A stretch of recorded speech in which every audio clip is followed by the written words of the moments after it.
Episode 156. Grandmother, is this true? Corey watched Logan pack up his things to leave work early. Agnes had shown up at Logan's house unexpectedly, and now the boss was going home to see what she wanted. Corey was a bit worried about Logan. He had been Logan's right-hand man for so many years now that they were like family. He knew Logan as well as if he were his own brother. But Logan had been different lately, and Corey knew that the changes in him were because of Violet. Logan was now seething that Garrett had just left his office without canceling Violet's singing contract. The media storm today had been intense. The coverage of Violet was extensive and often unflattering. Corey knew as well as Logan that Agnes showing up unannounced meant she had something to say about all this. Agnes was not your typical grandmother. She was not some sweet little old lady who made her family cookies, but more like a general commanding the Alexander family with an iron fist. Corey sighed. He knew Agnes's visit wasn't going to be a simple social call. When Logan arrived home, Adam and Amy were standing in front of Agnes holding her hands. Agnes was staring intently at the children. She looked up only briefly to give Violet, who was standing off to the side, a dirty look. Logan sighed.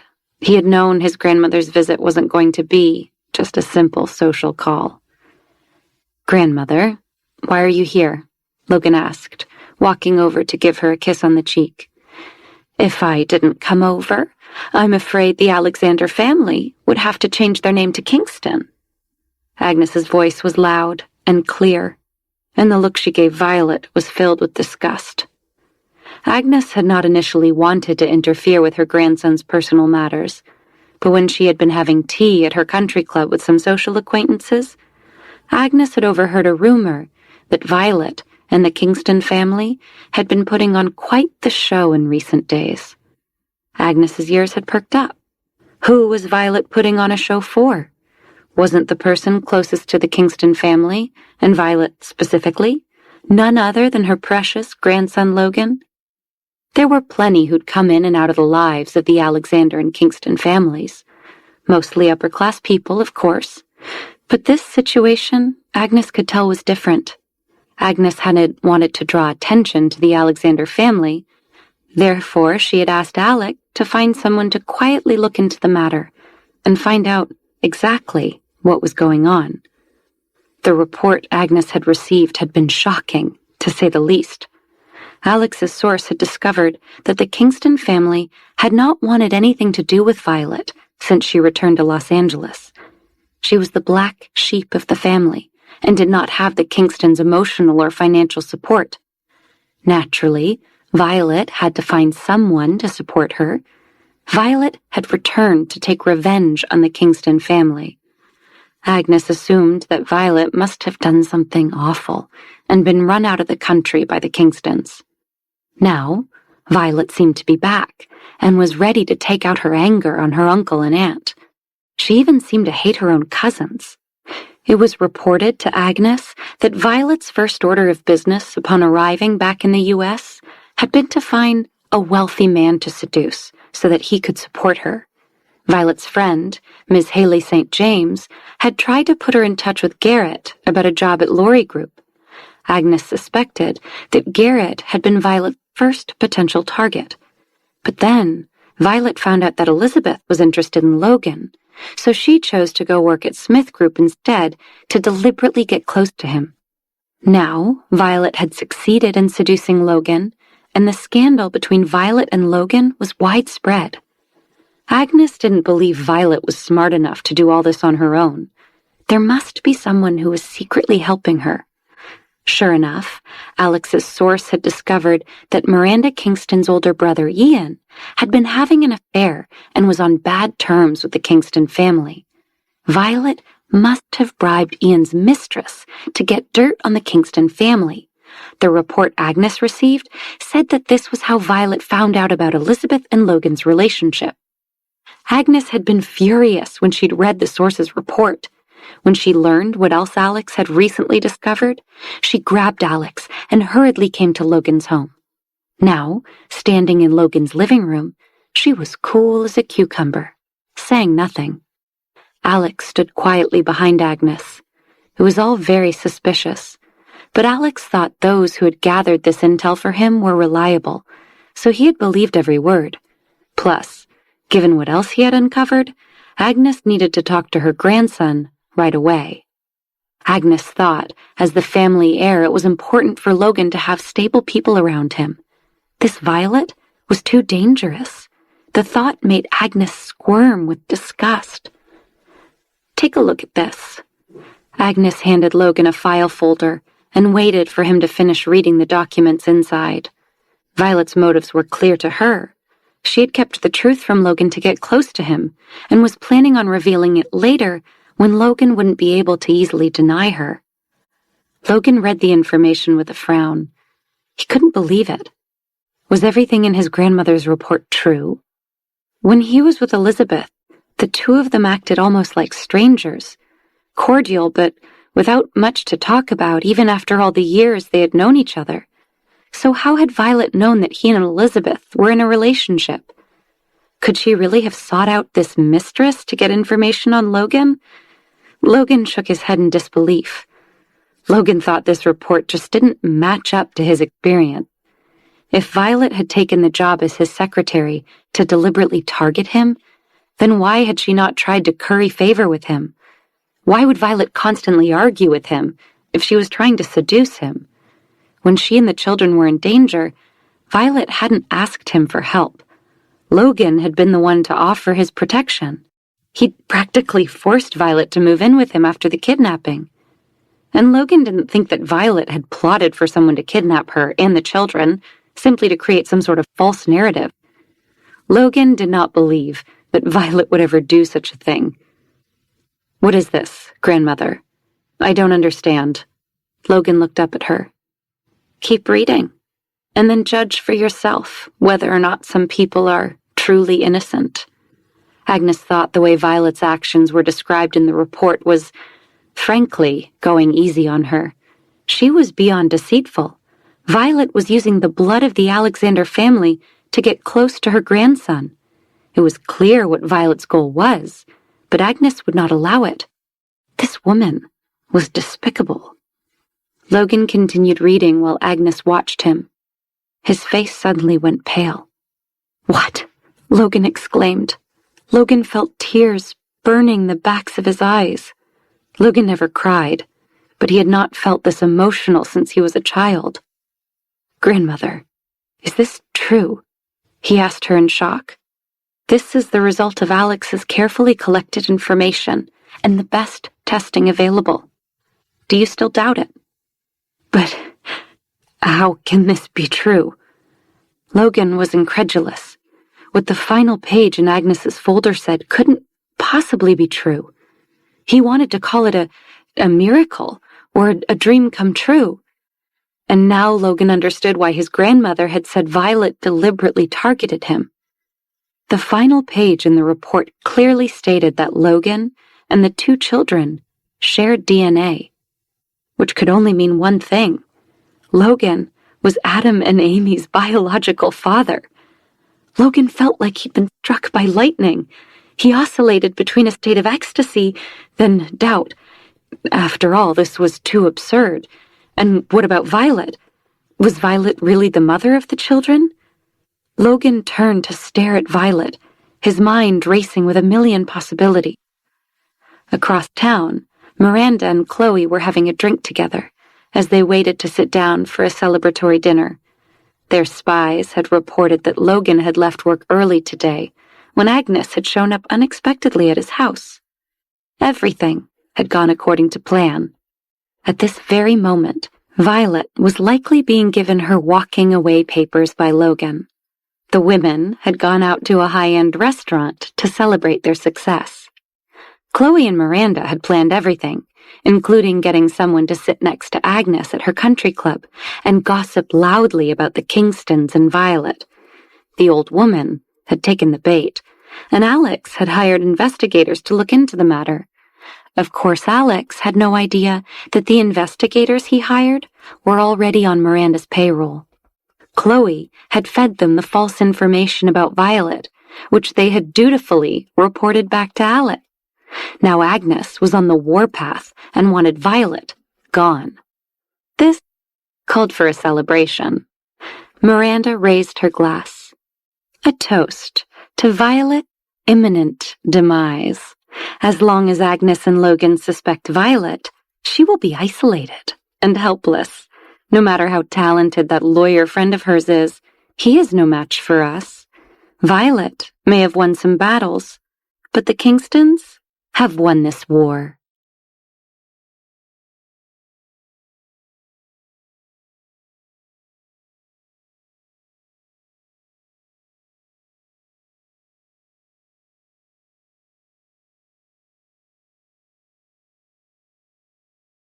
Episode 158. Whose is it? Charles was very intrigued by Lionel's idea that he could become CEO of Roland Entertainment. Whether it was business matters or family matters, Miranda was in charge. But Charles was the Kingston by blood, not Miranda. Maybe it was time for Charles to step out of his wife's shadow. He could assume leadership of the company and have the funds to buy his mistress a house for her and their child. Charles could no longer sit idly by. "What do you want me to do?" Charles asked Lionel. Chloe pushed open the door at that moment and saw her father and Lionel talking over drinks. "I thought it was you. Daddy, Lionel, what are you two doing here?" "Lionel, didn't you say you were very busy with work tonight? I caught you cheating on me with my dad," Chloe said with a giggle. "You have been sneaking around for some guy time, I assume?" Chloe sat down beside Lionel. "So, what are you guys talking about?" "Just business, love," Lionel lied smoothly. "Your mother insists on working with Smith Group, but your father and I don't know how trustworthy Smith Group is right now. Because Logan's distracted by Violet, Smith Group doesn't seem to be on as firm of a footing as it once was. Some investors don't have much confidence in Logan anymore." "Is Logan as petty as that? Wouldn't he separate personal and business matters?" Chloe scoffed. "Don't be so naive. Do you really think that Smith Group achieved its current level of success because of scrupulous business ethics?" Charles snorted. "Then what do you plan to do?" Chloe asked. "We are going to work with Lori Group. They can be trusted. Plus, Garrett is serious about Elizabeth. I think Garrett is much more reliable than Logan in that department." Lionel pushed up his glasses as he spoke. "Then just talk to Mother. She will agree. I'm sure of it." Chloe did not want Lionel and her mother to be at odds, whether it was business or personal. "Don't be silly. There's a reason I only invited your father to dinner. Smith Group is going to be trouble. Don't think they won't find out what you've done." Lionel eyed Chloe meaningfully. Lionel was implying something, making Chloe's face fall. "Lionel, don't tell me you think that we have done something wrong. My mother only wanted Violet to change for the better. Plus, she stole Elizabeth's boyfriend." Lionel cut her off. "I know what your mother's been up to, and I also know that Elizabeth is pathetic, and that's why we have to work together. Your mother is living in fantasy land, but your father and I know how to handle this." "Then what should we do?" Chloe always listened to her mother, but she trusted Lionel's opinion. She stayed in Lionel's and Charles's private room for almost half an hour before she went back to look for Miranda. She kept everything a secret. In the meantime, Chloe wanted Miranda to be more tolerant of Elizabeth. "Garrett really likes Elizabeth. I know you think Logan is more suitable for her, but you can't stop Elizabeth from liking him too," Chloe said. "Maybe.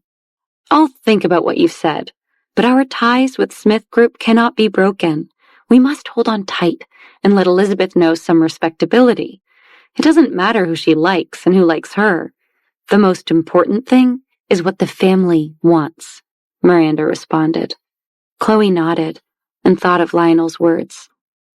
"This can all come tumbling down at any time. Chloe, you must stand with your family," Miranda told her daughter. Who should Chloe listen to? Could she find a middle ground between both sides? It was only later that night, lying in bed, that Chloe realized that she had neglected the most important thing. Lionel had not returned yet. She had questions, but no one to ask. Charles wondered when the chilly relationship between her father and Lionel warmed. Was this friendship or purely business?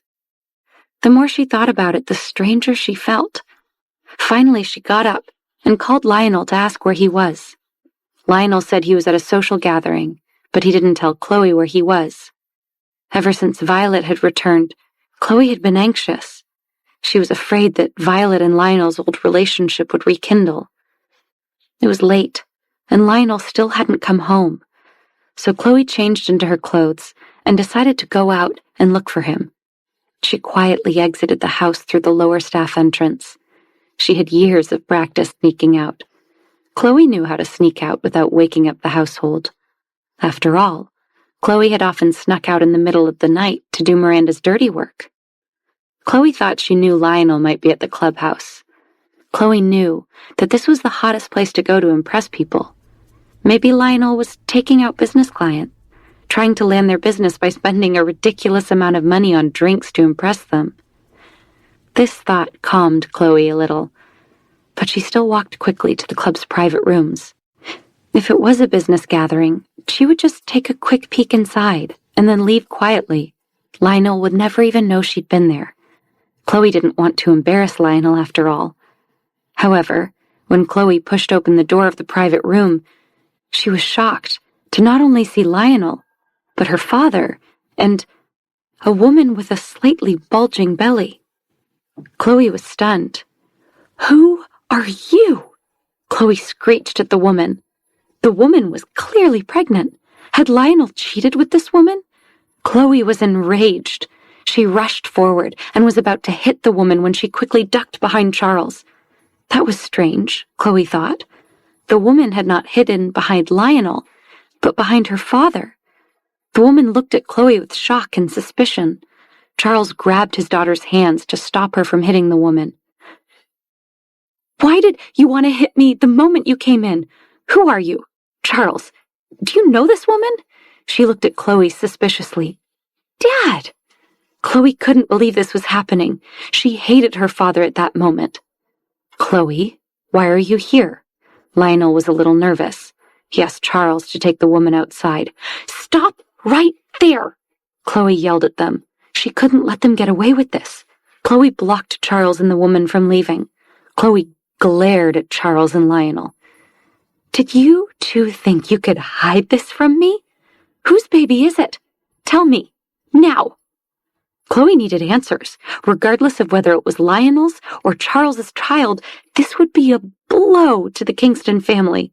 What would she do if it was Lionel's child? No, it was impossible. It must not be Lionel's child. Chloe turned and looked coldly at her father.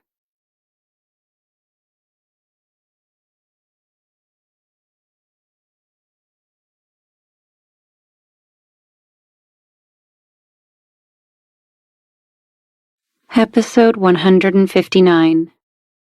Baby Mama Drama. Chloe was beside herself. She couldn't believe she had discovered Lionel and Charles sneaking around with a pregnant woman.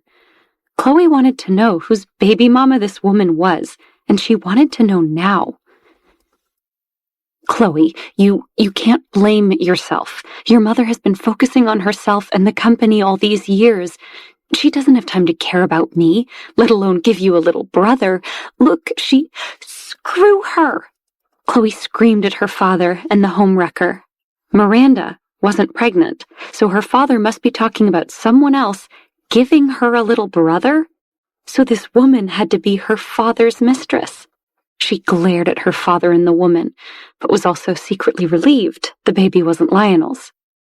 "Since this has nothing to do with you, Lionel, why did you drag him into this mess? How could you do this to your own daughters?" Chloe's head was spinning. Here, Chloe had been worrying about Lionel cheating on her with Violet and Logan cheating on Elizabeth with Violet, while meanwhile her own father was knocking up some cheap woman. Chloe, your father's business is our business. We have to think of a way to help resolve this. Lionel tried his best to smooth things over between father and daughter. Chloe was furious when she saw the woman's smug look at Lionel's words. She wanted to tear her face off. You're not worthy of being a mother, you homewrecker. Chloe, stop, Charles begged. Miranda brought this on herself. If it hadn't been for me, she wouldn't be where she is today. Yet she remains cold and ungrateful. The Rutherford family are nobodies. Miranda would be nothing without me. Charles felt a little indignant after being humiliated.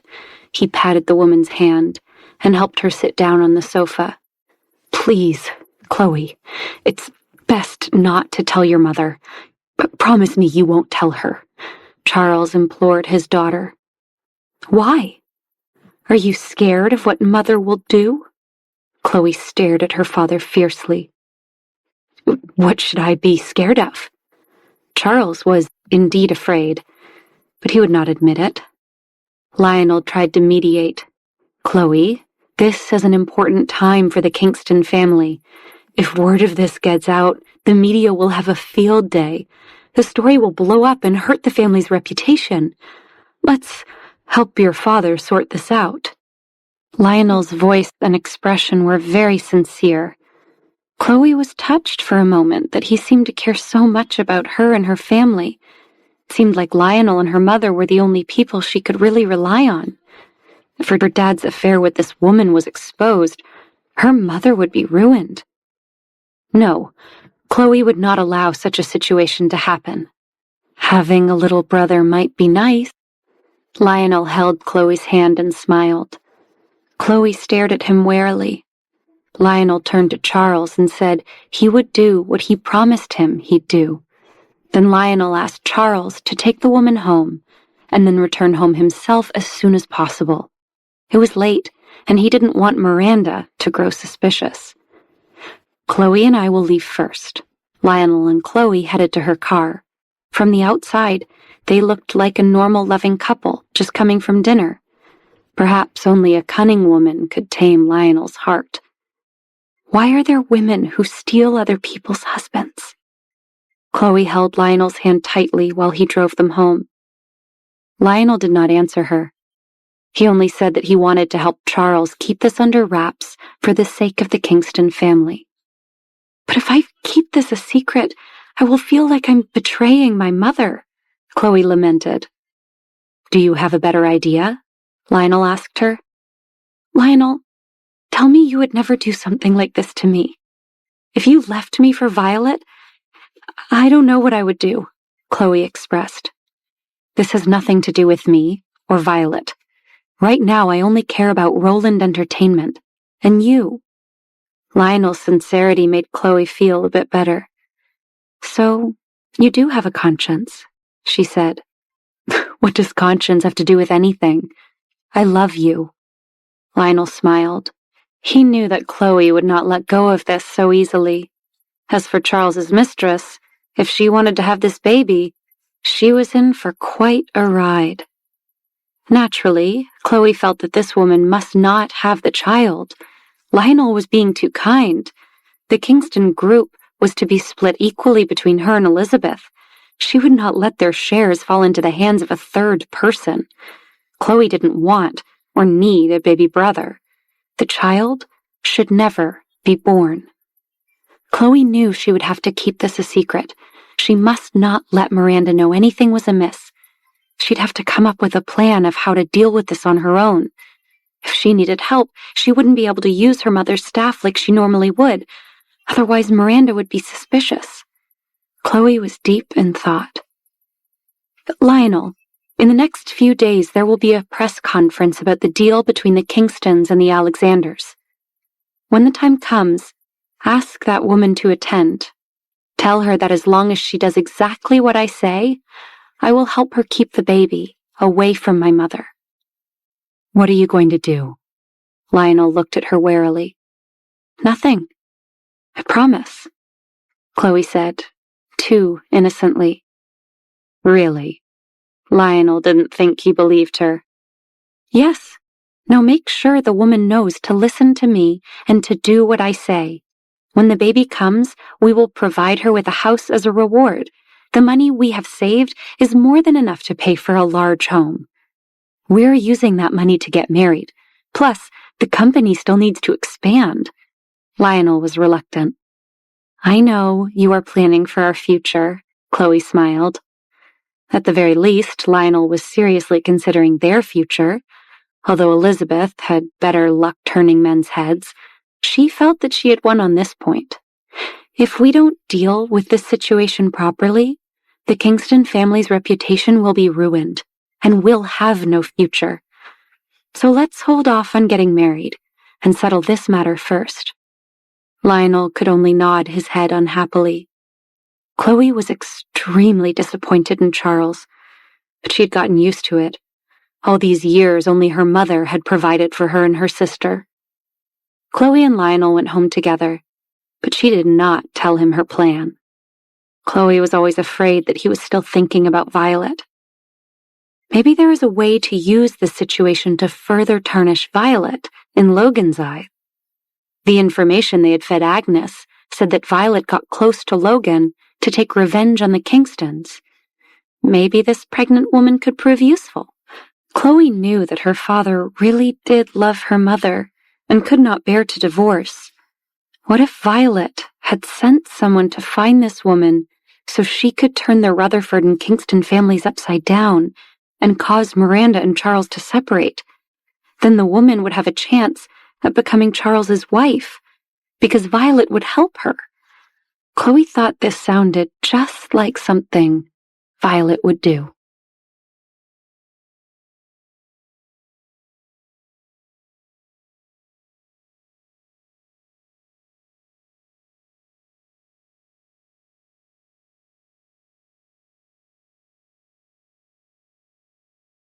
Episode 157.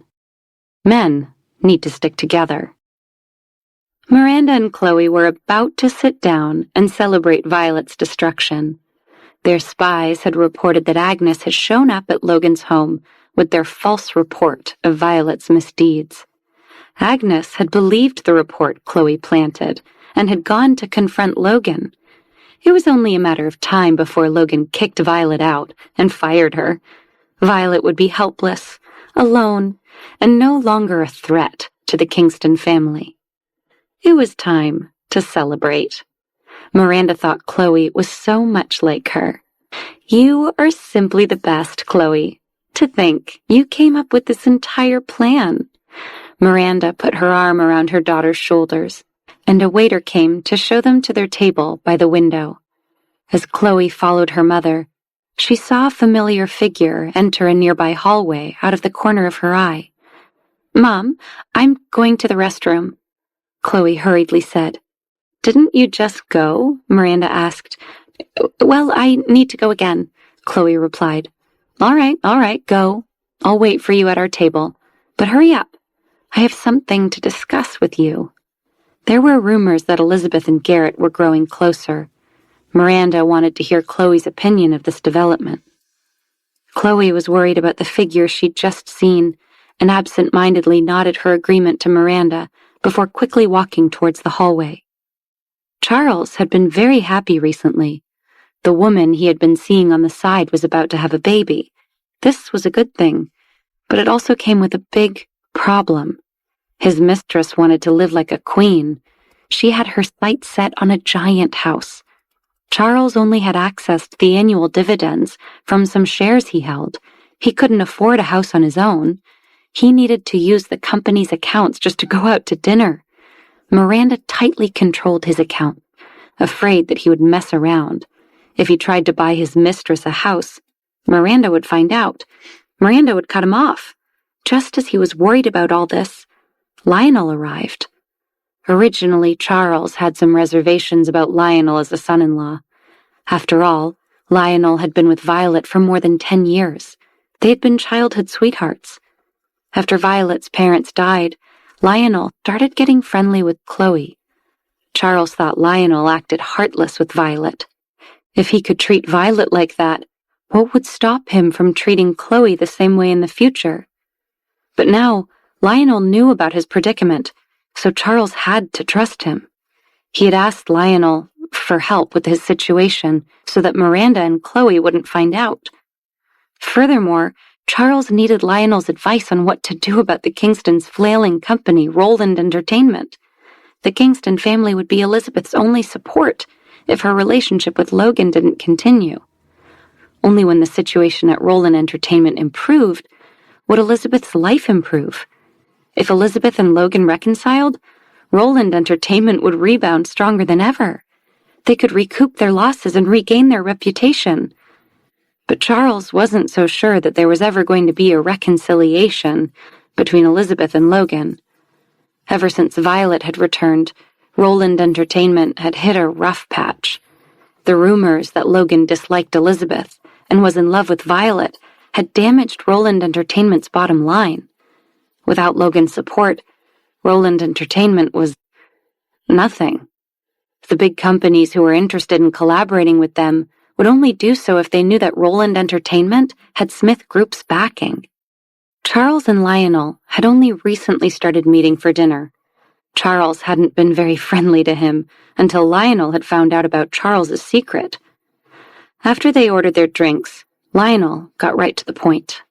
We need to establish a relationship with Logan, but we can't let go of our connection to Laurie Group either. I've gotten to know Garrett, and as long as it's beneficial to Roland Entertainment, I will cooperate with him based on the situation. I don't think Logan is even thinking about Roland Entertainment. We can probably ally with Laurie Group, but I'll work with whoever can benefit us the most. Lionel looked at Charles meaningfully. Roland Entertainment is a Kingston company, not a Rutherford company. So why does Miranda pull the strings? Charles, you can't afford a house in your current situation. You should be taking care of your women. It shouldn't be the other way around. Lionel's words were like a slap in the face. Charles turned red. Is that what you came to tell me today? Since you think I'm so useless, go work with Laurie Group on your own. Why rely on a has-been like me? Charles was so angry he wanted to leave. Damn it, why should he accept this treatment? He got up to go. Did Lionel think that he was some big shot? In Charles's mind, Lionel was just a stray dog that had been rescued by the Kingston family. Since he was their dog, he should obey his master's orders. Just one word, and Charles could make Lionel disappear from the Kingston family. Charles, calm down and think about this, Lionel said. What will happen if Miranda finds out about your dirty little secret? Lionel had turned cocky. He was not about to bow down to Charles. Lionel remained seated, looking coldly at Charles. Sure enough, Charles sat back down, clearly flustered. Are you threatening me? Charles asked and narrowed his eyes, fixated on Lionel. He thought he still looked like a pretty boy, but something had changed about Lionel recently. There was an edge to him that hadn't been there before, Charles thought. If you don't believe me, just try it. I'm doing this for your own good. I won't do anything that will harm you, but I can't control anyone else. He sipped his drink. Lionel wasn't afraid of Charles Kingston. Charles, if you just listen to me and do what I suggest, you will win on both fronts, Lionel said calmly. Both fronts. Charles did not understand what Lionel meant. A house and a son, aren't those the things you want the most? Lionel's words woke Charles up. He didn't want to rent a place or borrow a friend's house. He would be discovered sooner or later. If Charles could just find a way to get a decent house for the mother and child, a place he could afford without dipping into company funds, if that happened, then Charles could tolerate continuing to play the good husband and follow all Miranda's rules because he would have what he wanted elsewhere. So, what do you want me to do, Lionel? Charles asked. I just said that Roland Entertainment is not a Rutherford company. It's a Kingston company. I'm on your side here. Isn't it about time you had some real money and power? Lionel smiled and took a sip of his drink. We men need to stick together. Miranda can't see the future of the company. That's why I think you're the best candidate for CEO of Roland Entertainment. Charles's heart was ready to burst. CEO of Roland Entertainment. Since his father had died, he had been controlled by Miranda. Maybe Lionel was right. He was the Kingston, not Miranda. He should take his rightful place at the helm of the company. What was he so afraid of?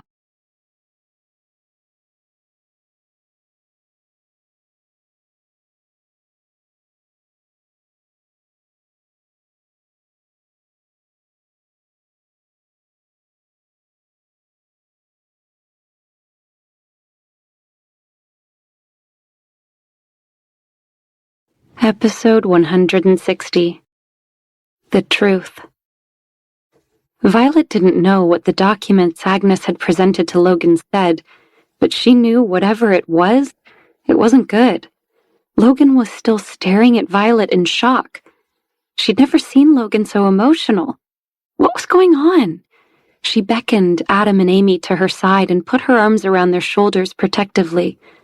The children could see that something was wrong. Even though this old lady had been very nice to them when she'd first arrived, Adam and Amy saw how she was looking at their mommy now, and they were scared. "Grandmother, you're scaring the children." Seeing the children's pale faces had snapped Logan out of his daze. He called for Zoe so she could take the twins up to their rooms while the adults finished talking. Logan was anxious. For the first time in his life, he felt like a situation was spinning out of his control and he didn't like it. Logan had to get to the bottom of this, and he didn't want the children, his children, to hear what was going on yet. Wait a minute. Agnes was obviously not satisfied with Logan's way of handling things. Aren't you going to tell the children the truth? What exactly is that truth anyway? Violet asked. She still didn't know what was going on. Violet felt like she was running naked in front of Logan, completely exposed, but she still didn't know why. Show her. Agnes looked at her grandson with great dignity. Logan didn't move. He still didn't understand what the report had said. He didn't believe it could all be true. Alex came over and gently took the file Logan had been reading from him and handed it to Violet. Violet began to read. The report Agnes had received accused Violet of being a tramp and seducing Logan to get him to help her seek revenge on the Kingstons. Violet frowned as she continued to read. Frankly, other than this nonsense about Miranda's brother and his mistress, the report just seemed like a rehash of all the terrible things the Kingstons claimed Violet had done. In fact, Violet thought Alex's report sounded like Chloe herself could have written it. She couldn't figure out why Logan had found the report so shocking. Violet flipped to the last page in the file, and her heart stopped. Violet looked up at Logan in shock. This can't be true, she whispered, staring at him. It's not possible. That would mean you were the one. Violet trailed off, unable to say the words out loud. If Adam and Amy were Logan's biological children, then that would make Logan her rapist. Violet felt like she was drowning, like she couldn't catch her breath. Then, like a tidal wave breaking, all of Violet's resentments, fear, and anger came crashing over her. Was Logan the man who had stolen her innocence? Before Violet even knew she was moving, she was standing in front of Logan. Then she slapped him across the face. "You son of a bitch!" Violet screamed at Logan as he staggered back from Violet's unexpected blow. "How could you? What kind of sick game have you been playing?" Violet raised her hand to slap him again, but Logan caught her wrist before she could strike him again. "Let go of me, you bastard! Don't you ever touch me again!" Violet shook Logan off. "We're leaving. I never want to see you again." It was impossible for her to be in the same room as the man who had ruined her life. Enough. Logan shouted at Violet. "You're not going anywhere until we figure out what the hell is going on." "Mommy! Mommy!" Adam and Amy ran back into the room, panicked. They'd heard their mommy yelling and had come to see what was wrong. Violet could only force herself to calm down so she wouldn't further scare the children. "Something has happened. We need to leave this place immediately." Violet didn't care what Logan said. They were leaving. Now. She didn't care where they went. She just couldn't stay here another minute. "Stop right there. Stop pretending like you didn't know." Agnes thought she saw through Violet's hypocrisy. "Since you can't hide your plan anymore, you're starting to cover up the truth, aren't you? How could you not know that these children were Logan's flesh and blood? How could a mother not know who the father of her children was?" Agnes continued, sneering at Violet. "Just admit it now that you've been caught. You want the power of the Alexander family to take revenge on your own family. But your vicious plan has backfired. How could you toy with my grandson's feelings? What kind of mother would use my great-grandchildren as tools of revenge?" "Great-grandchildren?" Amy and Adam looked at their mommy with confusion. Violet didn't say anything. How would she ever be able to explain this to Adam and Amy? Why was this happening? Violet knew after the anger would come the crushing pain. Why did Logan, her Logan, have to actually be that man? Violet wanted to call Noah and Haley. What she needed most right now was comfort. She thought that she would never meet that man again in her lifetime.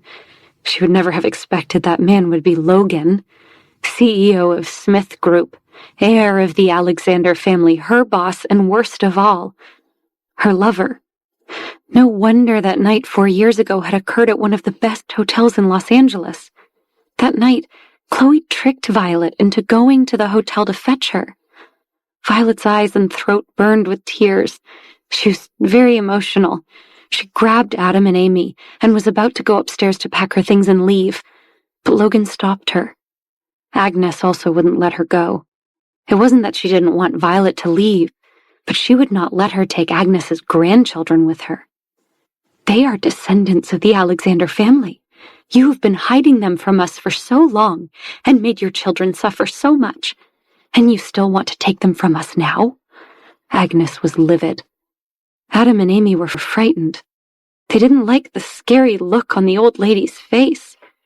They also hated her shouting at their mommy. They didn't know what to do. Why would the lady say that she was their great-grandmother? Uncle Logan wasn't their daddy. If Uncle Logan was their daddy, then Mommy would have told them. Uncle Logan said he'd help them find their daddy. How could he find himself? The twins were confused and unsure. "I don't know who you think you are, but the children are mine, alone." Violet wasn't scared of Agnes anymore. She only cared about her kids. "They have nothing to do with you and your precious Alexander family. So yes, I'm leaving and taking my children with me," Violet finished with a glare. The 2 children heaved a sigh of relief. Their mommy wouldn't give them up. That was good. That was really good. Logan frowned angrily as he watched Violet confront Agnes. He had always had a sense of familiarity with Violet. When he'd met her children, he'd felt a similar connection. All of this seemed to make sense to him. Could it be that the woman he'd slept with had not been Elizabeth, but Violet? It seemed like it had to have been Violet that night. Then why would Miranda swear that it had been Elizabeth? Why had the Kingstons deceived him? Logan looked at Violet with a complicated expression. He was very satisfied with her, but this satisfaction did not include being tricked and lied to. But given Violet's violent reaction to the news, there had to be more to this story than they knew. He had to get the truth. "I will investigate this matter thoroughly. Grandmother, please go home. Give me some time. I will get to the bottom of this," Logan told Agnes. Logan wanted his grandmother to leave, but he was not going to let Violet leave. Mistakes had been made, so Logan would have a good talk with Violet, but there was no way he was letting the mother of his children just leave. Adam and Amy were his children. Logan still couldn't believe it.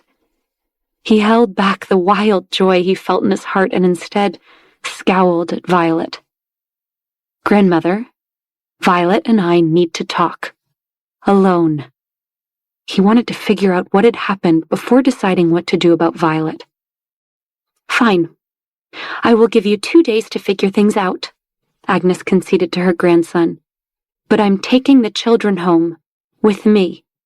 "Oh, no, you are not," Violet replied angrily. As Logan watched the two women stare each other down, he didn't know what to do.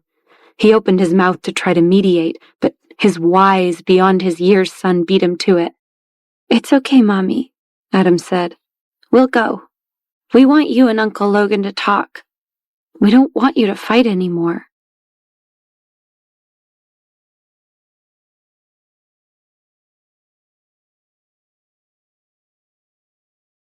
Episode 161. We Need to Talk. Alone.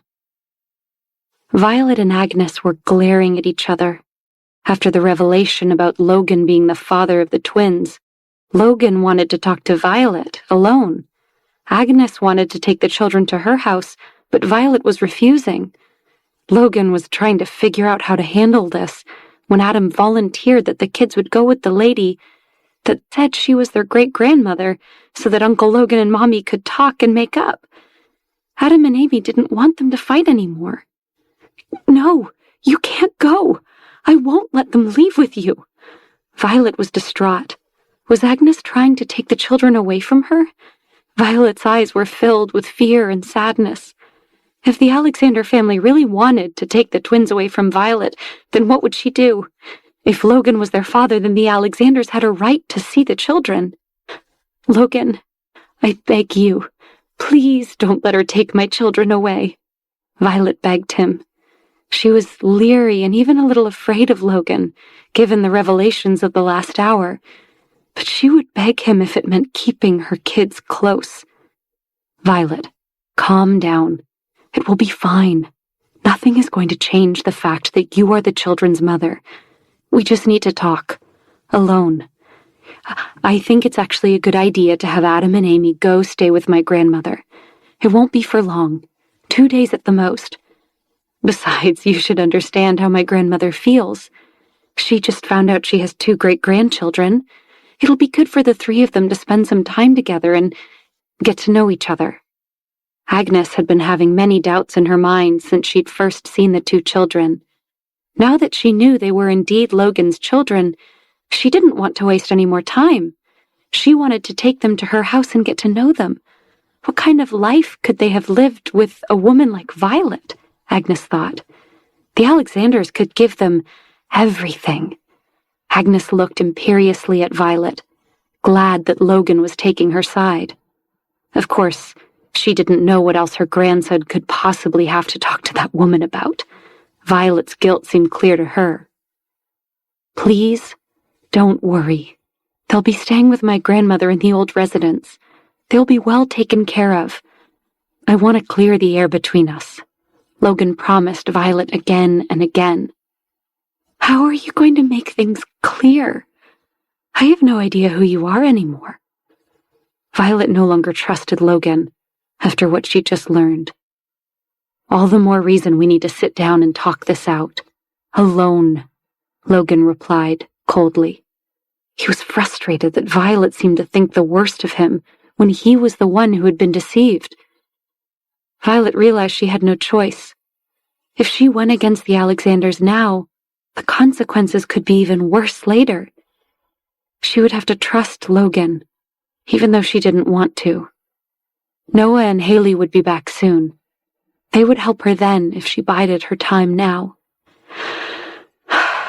Violet sighed. She had no choice. "Fine, but I have to be able to contact the children every day, and they have to be able to contact me. I won't allow you to cut me off from them," Violet demanded. Of course. Done. Logan had no desire to cut the children off from Violet, so he readily agreed. Agnes, seeing Logan give in to Violet's demands, made her realize that her grandson had been bewitched by this woman. She needed to get the children home, and then figure out a way to save all three of them from that despicable woman. Although Agnes hated Violet, the children were innocent, and clearly Logan needed her help as well. "Let's go. We'll come back the day after tomorrow. Come, children."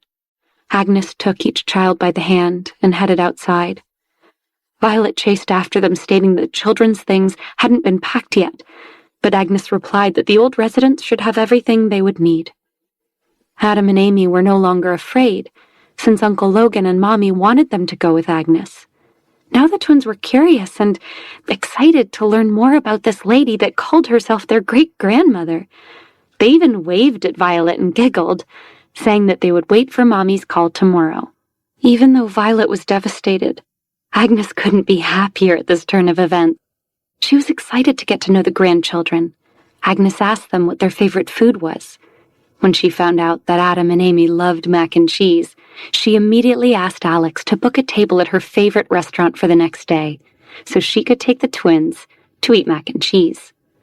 After Adam and Amy had heard that Uncle Logan was their daddy, their minds were naturally filled with so many questions, and now this lady was insisting they call her great-grandmother. Before they even got home, the two of them had already called her great-grandmother nonstop in the car. It melted Agnes's heart. Even Alex had a gratified smile on his face. He'd never seen Agnes so happy.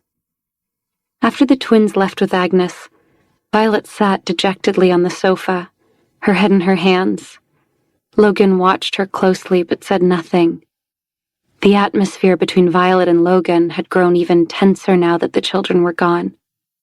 Finally, Violet spoke quietly into the awkward silence, asking him, "You don't really believe those so-called test results, do you?" "Doesn't matter if I believe them or not. They're easily verifiable.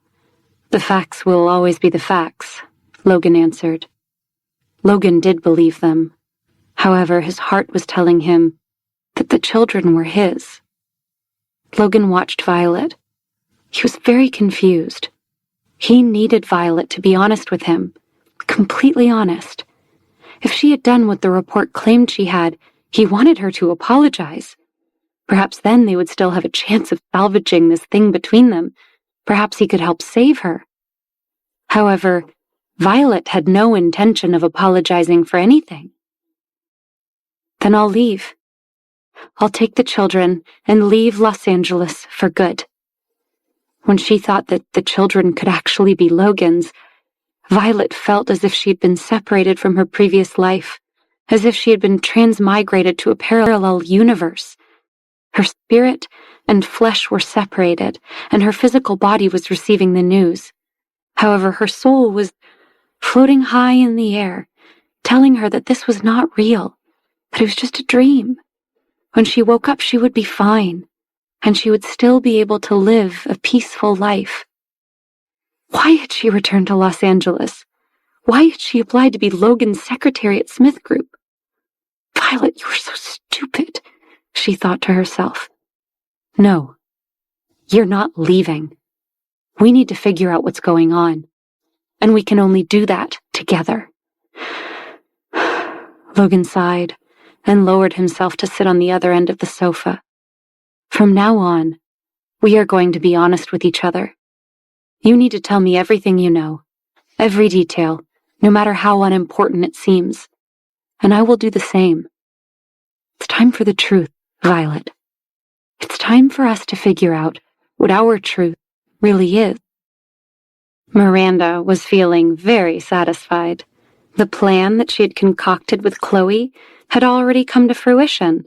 They'd learned that Agnes had rushed to Logan's home and confronted Violet about the false information they had planted in Agnes's report. Even if Logan had taken a fancy to Violet, Miranda could not imagine he would take Violet's side in a fight against his own grandmother, the woman who had raised him. "I heard that Agnes even took the two children home with her. I guess she didn't want Violet to have the children anymore. She's probably going to demand they stay with the Alexanders, and that they be raised by them, Chloe said. Actually, Miranda thought, Agnes couldn't keep the 2 children either. She had to think of a way to avoid that. No, the children are Kingston's, Miranda stated. I will go and pay a visit to my people. Our family can adopt the children. We will raise them properly. And as for Violet, she will naturally have to return to the Kingston family, but will remain under my control. She will stay in seclusion in the future, and we will be able to keep a close eye on her. She'll cooperate if we have her children. Miranda smiled at the thought. Miranda's smile was as beautiful as it was evil. She looked good for a woman her age, and still took good care of herself. Recently, a few wrinkles had appeared due to the problems they'd been having with Violet. Now that the matter had been resolved, she felt 10 years younger. Mother and daughter had already discussed their plan for the night of the press conference. Chloe suggested that there would be people coming to help that night. If things went according to plan, Violet would not have the strength to turn the situation around. There are some details that cannot be discussed yet. When everything is in place, I will tell you about it, Chloe said. Are you sure that the person is reliable? Miranda asked her. Chloe nodded her head, but did not dare to say anything more. What about Elizabeth? Miranda asked. She said that the arrangements are almost done, Chloe told her. That's good. This time, don't let your sister fail. Time waits for no one. There are not many opportunities left for us, Miranda said as she rose to leave. Now, I have to go. It's almost time for my meeting with Alex.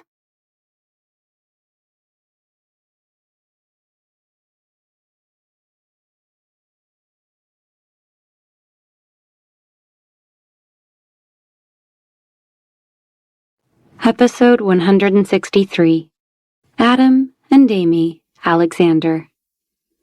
Agnes was rarely speechless, but when Amy informed her that Uncle Logan had to have her mommy sleep with him because he was scared of the dark, she was just that. Well, yes, that can be all quite tiring.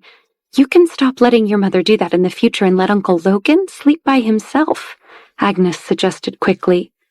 The 2 children looked at Agnes in confusion. They didn't understand what she meant. But we don't want Uncle Logan to be sad if he can't sleep with Mommy. When I can't fall asleep, Mommy cuddles me and then I get sleepy. Uncle Logan needs Mommy to cuddle him too, Amy stated. Well, anyway, never mind all that. Agnes waved her hand, desperately wanting to change the subject. Now, listen carefully. Your great-grandmother. Uncle Logan is not your uncle. He is your father. I don't believe it. Adam frowned and curled his lips. Mommy and Uncle Logan didn't know each other before. How could he be our daddy? That's right. I don't believe it either. Amy was her brother's loyal fan. Naturally, whatever her brother said was right in her mind. It is true. There is a reason why she didn't tell you. But I don't know what the reason is. Now that we have found out that you belong to the Alexander family, you will have to live with us in the future. Look, the house is very nice. Mary and the rest of the staff are all here to help you. It is very fun here every day, Agnes tried to convince. But we want Mommy. Amy put down the strawberry fruit cup she held in her hand. We want to be with our Mommy. They'd only agreed to visit with their great-grandmother. Uncle Logan had promised to bring them back to his house. They had to see Mommy, and they had to go to school. Don't you want to live in the house that your dad grew up in? Agnes asked them with a frown. But we never had a daddy. We've only ever had Mommy with us. Agnes was moved and felt that it wasn't going to be possible to carry out her plan. After all, Violet was their mother. She was realizing it would be very difficult to separate the children from their mother. Maybe it would even hurt the relationship between Agnes and the children if she separated them from Violet. She couldn't fight with Logan about this. nor did Agnes want to hurt the children. Agnes would have to hope that Logan got bored and forgot about Violet sooner or later. If you don't believe me that Logan is your dad, I'll let you two make a call. I'll let you ask your mother personally if Uncle Logan is truly your dad or not. Great-grandmother, are you really not lying? Amy asked wide-eyed. If Mommy admitted it, they would definitely believe her. Why would great-grandmother say all of this if it wasn't true? Could Uncle Logan really be their daddy? Why would I lie? Uncle Logan said it was okay to call me great-grandmother. Why would he say it if it wasn't true? Agnes had always thought it would be best if Logan married and had children before he wholeheartedly devoted himself to the development of the company. She had board members pull her aside over the years to ask when Logan was going to settle down. They thought a married man would be a more stable leader. Agnes had not liked outsiders interfering in her family business. She told them that Logan was quite capable and sent those who doubted him on their way. Secretly, though, Agnes had also wanted Logan to marry and start a family for years. All her blind date setups had gone nowhere, and she had seen her grandson's indifference to Elizabeth. Thankfully, on that one, Agnes had never liked that woman. But now Logan had not one, but two heirs. Agnes thought her new great-grandson and great-granddaughter were true blessings to the Alexander family. If not for their mother, Violet, Agnes's current mood would be described as wild joy. The children were both looking forward to and afraid of knowing their father. Initially, they had wanted to ask Uncle Logan to help them find him. Now they actually knew that he was their father. Uncle Logan was very good, but Mommy had always avoided talking about their father. Would she and Uncle Logan become good friends now? Would all of them still live together in Uncle Logan's house like before? They wondered. But, great-grandmother, Mommy has never told us about Daddy. Why are you so sure that we are Uncle Logan's children? Adam asked with his usual seriousness. She really never said anything, Agnes asked, puzzled. The children shook their heads no. Agnes did find this a bit strange. She remembered how Violet had reacted to the test result. Could she really not have known? Adam nodded. We secretly came back because we wanted to find our daddy, but Mommy still doesn't know that, so don't tell her. You wouldn't have wanted to come back otherwise? Agnes was a little surprised. She frowned. Then why did your Mommy decide to stay here? Why didn't she take you back to England? Because of our godfather and godmother, Adam answered. They said that we couldn't stay away for the rest of our lives, that it's better to be in Los Angeles with them. And we like Los Angeles, and our school now. Agnes let out a long breath, and Mary, who was beside her, took the opportunity to massage her employer's shoulders in a comforting way. Children don't lie, Mrs. Alexander. I think you need to reconsider this situation. What do you mean? Agnes asked her loyal housekeeper. What I mean is, if Violet deliberately hid that Logan was the father, why did she let the two children get along with him? Why move in with him so that they'd see each other day and night? I think she probably didn't know Logan was their father either. Mary shook her head. Agnes thought again of Violet's reaction earlier. She wasn't ready yet, though, to give Violet the benefit of the doubt. There was Alex's report to consider as well. She'd have to think about all of this. Talk to Alex. Agnes waved her hand dismissively. I will continue to investigate this matter. But right now, what's most important is letting everyone in Los Angeles know that the children have returned to their family. Isn't there a press conference the day after tomorrow? I'll have Alex contact the Kingston family. The time and venue will remain the same, but our family will now be hosting the event. We will use the press conference to announce the new identities of the children, Agnes continued. I can't wait to introduce the world to Adam and Amy Alexander.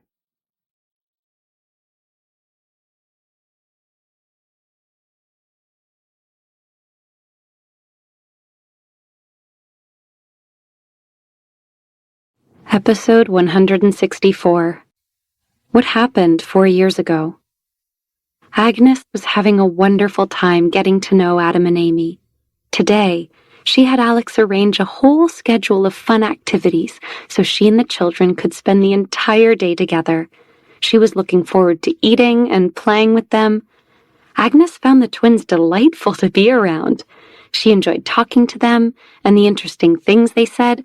Well, that is, as long as she never had to hear about Violet helping Logan fall asleep, ever again. First, Agnes had taken them to eat mac and cheese at her favorite restaurant. Afterward, she took the twins shopping. They bought a lot of new toys and clothes. They also chose the brands that Adam and Amy liked best.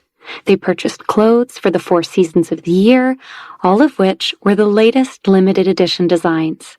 The 2 children had fun. But they did not forget about their mother. They insisted on using the money they'd earned to buy a long beaded necklace for Violet. "We did not give Mommy any gifts on her birthday, so we want to make up for it now." Adam was very satisfied. Amy also thought that the necklace was very pretty to look at. "They're such good children. How could she bear to let them suffer?" Agnes whispered to Alex as they followed the children into the residence, who'd run ahead to put their new toys in their rooms. Alex did not say anything. In fact, he'd been thinking a lot about just this since witnessing Violet and Logan's reactions to the news. It was not impossible, Alex thought, for someone to have falsified the information. But who would have had the ability and the desire to do so? Alex was not in a hurry to investigate it. There were some things that would cause the opposite effect if he spoke too much. Alex thought it would be better to let the truth reveal itself on its own. Adam and Amy had already settled into their rooms in the old residence. Adam's room was filled with blue, brown, and yellow decorations. Amy's, on the other hand, was white and had flowery decorations. They had the standard prince's room and the standard princess room, and they were very satisfied with them. Actually, their decorations were similar to those in Logan's house, so they still felt somewhat at home. However, the old residence's rooms were bigger. Both rooms were equipped with their own playrooms, which were full of toys. It was a kid paradise. If one were to talk about Agnes, they would say that she really did know how to make children like her. The twins had not complained for a long time about wanting to video chat with their mommy, and they had already begun to slowly accept the fact that Logan was their dad. Agnes took time to play with the children and listened when they talked. In just a day or two, Agnes no longer felt like a stranger to them. As the children became more and more familiar with Agnes, occasionally, Amy would even show her some affection. This improved Agnes's mood so much that she hadn't stopped smiling for the past 2 days. The atmosphere in the old residence was more joyous than it had been in a very long time. While Agnes and the twins were enjoying getting to know each other, the atmosphere back at Logan's house was decidedly chillier. Logan and Violet were suspicious of one another's motives. They were angry, and though neither would admit it to themselves, hurt by the other's actions. Logan refused to let Violet leave, though. He insisted they figure out exactly what had happened between them and what they were going to do going forward. Logan looked at Violet. They were sitting on the same sofa, but the distance between them had become vast. Logan knew Violet no longer trusted him. She seemed to think the worst of him now, but she was still here, and that was something. Logan had to know the truth. "Tell me what happened with the Kingstons, Violet. Why did you run away?" When Violet worked, she tried her best. When she was in the office, she would argue with him and refuse to admit defeat, even when Logan was yelling at her. Given her family, Violet seemed like someone who would have been pampered growing up. But as Violet began to open up to him and told him the truth about her past, Logan realized that far from being pampered, Violet had suffered a great deal in her young life. Violet's parents had passed away when she was young, so she'd been sent to live with her grandfather and the rest of the Kingston family. In order to get on good terms with her uncle, aunt, and 2 cousins, Violet had forced herself to do many things that she didn't really want to do. For example, whenever she had accompanied her 2 younger cousins to an event, Violet would make herself as small as possible and often tried to become invisible. Her grandfather had long wanted Violet to inherit the Kingston family's assets, but because she was worried about her uncle's family, she hadn't followed her grandfather's wishes. Instead, Violet had decided to leave and go study abroad. Her grandfather hadn't wanted to stand in her way, so he accepted her decision. Then he decided to hold his position in the company and refused to retire until Violet returned. However, Charles and Miranda hadn't wanted to wait any longer. In the end, because she could not bear to be apart from her boyfriend Lionel and her dearest grandfather, she had contacted the university overseas and informed them that she would not be attending school there after all. Instead, Violet stayed in Los Angeles and spent more time with her grandfather. Violet had always been very good to Chloe and Elizabeth, but neither of them seemed to have ever liked her very much, especially Chloe. Every time she was with Chloe, bad things would inexplicably happen to Violet. Violet shifted nervously on the sofa as she arrived at the part of her story she'd been dreading. That day, Chloe asked me to come fetch her from a hotel. At the time I was not really interested, but Lionel was supposed to come too. At the time, he and I had been fighting because of Chloe, so I wanted to patch things up with him. Why did you care so much about that guy anyway? Logan shook his head. Do you want to hear the story or not? Violet asked, annoyed. She knew she'd been naive when it came to Lionel, but she didn't want to hear about it from Logan. Of course, I want to hear it. Go on. Logan gestured for her to continue. Don't rub salt in other people's wounds, she sniffed. Your wound should have long healed by now. We're talking about Lionel, remember? The guy's no good. Logan wasn't even showering the slightest bit of sympathy for her. The jerk. Violet took a deep breath to calm herself. Fine. She'd try to be the bigger person and not bicker with this vile man. I just wanted to resolve the misunderstanding. We had fought because I saw him hugging Chloe. Later, Chloe came to me and asked for my forgiveness. She said that she was drunk and not paying attention when she tripped and fell on Lionel's body, that I'd misunderstood the situation. Logan snorted. And you believe that? Was Violet really that naive back then? He wondered. It was so easy to lie to Violet, it seemed. If he had known her then, could he have wooed her with just a look and a smile? However, now that he was thinking about it, perhaps he wouldn't have been attracted to Violet back then. She'd liked Lionel, after all. Logan probably would have found Violet hopelessly naive. Logan thought of Violet's resistance toward him in the past. He didn't understand it then, but he could understand it now. She just didn't want to be cheated on for a second time. Chloe is my cousin. I didn't think someone in my own family would lie to me. Violet rolled her eyes. Well, you were seeing Lionel at the time. You obviously weren't thinking very clearly, Logan scoffed. Can you be more serious? Violet's eyes flashed fire at Logan. Okay, sorry. Continue. Logan pacified her. Who else could I trust if I didn't trust my own family?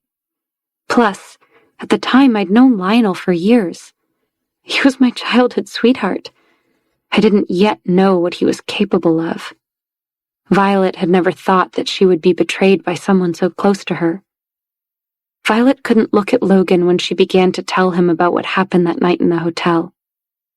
Violet would never forget the despair that she felt when she'd woken up in a stranger's bed.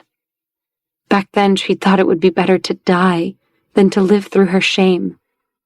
Violet told Logan how Chloe and the rest of the Kingstons had reacted when they found out the truth about that night. When she finished, they both remained silent for a long time. It occurred to Violet that if the man in the room had really been Logan, then that meant that she had only been with one man in her life, and that man was Logan. Moreover, the children she'd given birth to were really Logan. Violet didn't want that man to be Logan, but if she was honest with herself, she also did want it to be him. How could she have trusted Logan with her safety and her children, her body, if he had been the one to do that to her 4 years ago? Shouldn't she have known? Shouldn't Violet have sensed he was dangerous? Violet wished there could be an explanation for Logan's actions that night, that this impossible situation was not so impossible. Logan broke the silence at that moment. He began to tell Violet what had happened to him that same night, 4 years ago.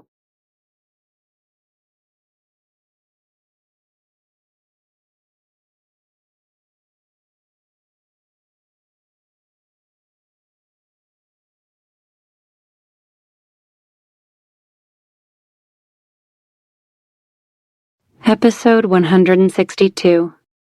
Great Grandmother.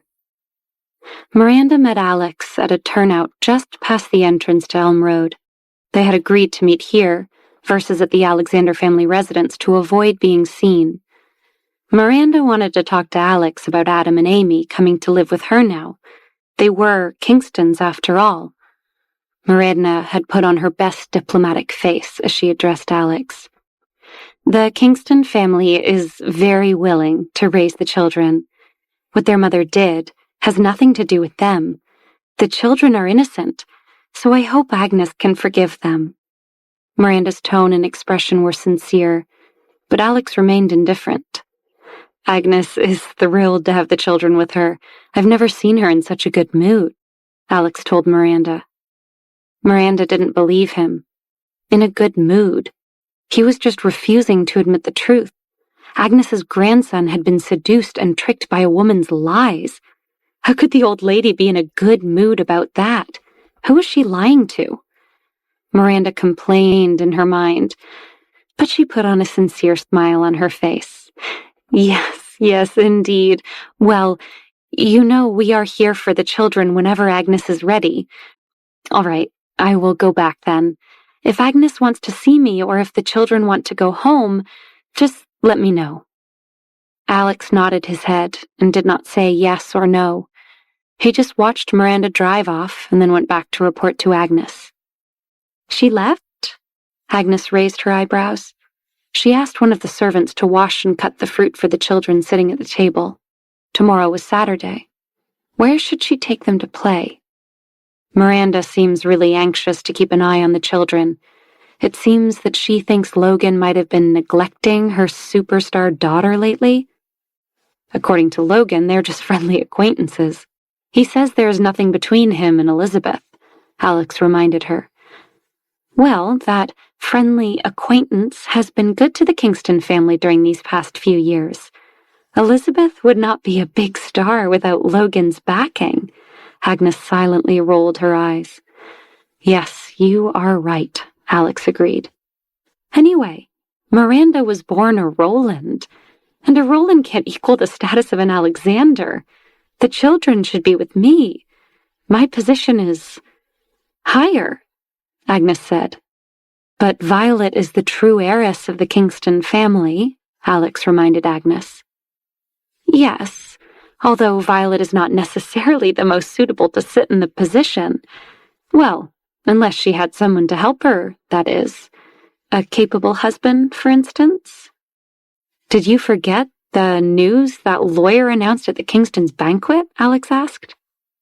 What news? Agnes had indeed forgotten. So much had been going on. Who would have thought that she would have to personally resolve the ambiguous relationship between her grandson and Violet? This time, she'd been wrong. She'd thought that Violet was an honest person. Kenneth once arranged an engagement for Violet. As long as we find the relevant clues, we should be able to find out who the man was. Then Violet won't need Logan anymore, Alex said. What if Violet still can't handle it? Agnes questioned him. It was Kenneth who set her up as his heir, Alex reminded Agnes. Agnes nodded. After all, when Kenneth had been alive, he had a very good reputation. It seemed that her grandfather had trusted Violet for some reason. However, that didn't mean that Violet hadn't fooled him as well. Now, I looked into how to change the children's last name. I had the legal documents prepared for their surname to officially become Alexander, per your request. Alex handed Agnes the documents in his hand. Great-grandmother, why do you have to give us a new last name? Aren't our names nice? Amy asked Agnes. Although they had been calling her great-grandmother, the two children still didn't believe that Uncle Logan was their father. They thought that it was impossible. It must be a joke. Or perhaps Uncle Logan also wanted to be their godfather? But hadn't he rejected that position previously? Agnes looked down at Amy and patted her on the head. Well, you have to change your name because you want to live with your great-grandmother and you want to join the Alexander family. Can't you just call us Adam and Amy? They asked innocently. Agnes had no objections to the two children. She quite liked the little tot. If Violet wanted them back, she would at least send them to visit her. As long as Violet didn't act up and try to return the children to the Kingston family, Agnes would try to be flexible. But they would be living with her. Agnes told the children they were going to live with her now. Why? We are Mommy's children. Why should we live with you? Where is Mommy? We want Mommy. We will always be her children. Why should we live with you? Amy tilted her head, her eyes brimming with tears, and could not figure out what the elegant old lady in front of her was talking about. Great-grandmother, why do we have to leave Mommy? We don't want to leave her. Adam also had a serious look on his face. Don't you want to know more about your father? Agnes asked them. Uncle Logan will help us find him. We will give him money, Adam told her. Did the children not believe Logan was their father? Agnes wondered. Did they not want to know who their father was? Even if they said they did not want to know him, they must have been very curious about what their father was like, whether or not he loved them, and why he was separated from their mother. Although Adam and Amy were very sensible in this aspect, they were no different from ordinary children. But don't you know that Uncle Logan is actually your dad? Agnes decided to get straight to the point and explain the truth to the twins. This had gone on long enough. Her grandson was too pitiful. Logan had been living with his own children all this time, but hadn't managed to recognize them. The time of the children not knowing who they really were was over. Fortunately, nothing bad had happened during the time they hadn't known Logan was their father. When Agnes thought about it, she felt a lingering fear. If that kidnapping incident and that injury at the photography studio had really caused irreparable damage to Logan and the children, Agnes was afraid that they would have never known their true identities. Her grandson had already investigated that awful matter and would naturally deal a corresponding blow to whoever was behind the kidnapping. However, Agnes wished to make the two children acknowledge their ancestors were becoming more and more urgent. She would not allow the Alexander bloodline to be lost to the outside world, nor would she allow her own grandson to be schemed against. First, she would bring the children into the Alexander family. As for their mother Violet's punishment, she would have to think about that carefully. No, it's impossible, Amy said. We were with Uncle Logan every day. She never told us that, Adam added. Great-grandmother must have made a mistake. The two kids had full trust in their mommy. This lady must be the one who was confused. Let me ask you, Agnes began. Are Uncle Logan and your mommy on good terms? Yes, Amy nodded her head vigorously. They are very good. Mommy doesn't even want to sleep with me anymore because she wants to sleep with Uncle Logan. Well, I never. Agnes's face turned red as she looked away from the children. Did Violet have no shame? The same went for her grandson. Why couldn't he hold it in? Even the children could feel the intimacy between the two of them. Where were his usual calm and wise self? Madam, I still have some matters to attend to. I'll come back for further instructions once I'm done. Alex didn't want to hear any more about the romantic affairs between young people and made a hasty retreat. It was not appropriate for him to stand there, so he quickly found an excuse to leave. Amy, tell great-grandmother who told you to say these things. I thought of it myself, Amy said. Okay, so then why didn't you think your mommy doesn't want to sleep with you? Agnes really didn't know if she wanted to hear Amy's answer. Because Mommy used to sleep with me, but now she doesn't, Amy explained. I saw her sleeping in Uncle Logan's room before school. Uncle Logan told me that because he was afraid of the dark, Mommy had to sleep in his room so he wouldn't be scared.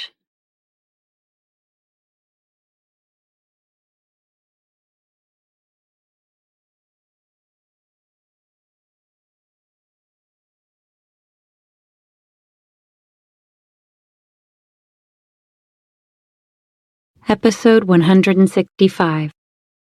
Spiked. Violet sat quietly while Logan began to explain to her what had happened to him 4 years ago.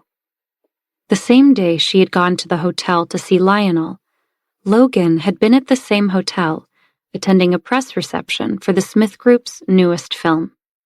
He'd been accompanied by the company's most popular female movie star. It was rumored that the film star that had arrived with Logan had been fighting with a leading television actress.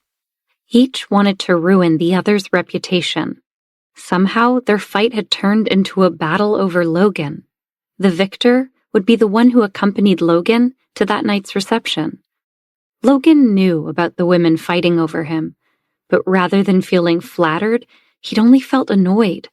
Not only had Logan thought the whole thing was ridiculous, but he'd also been very offended by it. Who did they think he was? Some kind of trophy for women to show off? A tool to boost their popularity? Logan had been irritated, but he'd thought that, as long as Corey was accompanying him, it would be fine. Logan could no longer remember the specific details of the reception, as it was just one of the thousands of similar events he had attended over the years. He did remember that he had felt like the wine that night tasted a little bitter. Now, looking back, he realized that someone must have spiked his drink. That night, he had drunk very little.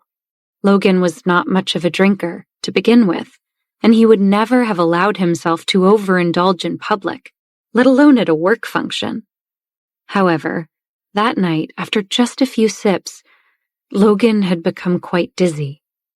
At the time, he hadn't been thinking about whether anyone had caused him to feel ill. He didn't have the strength.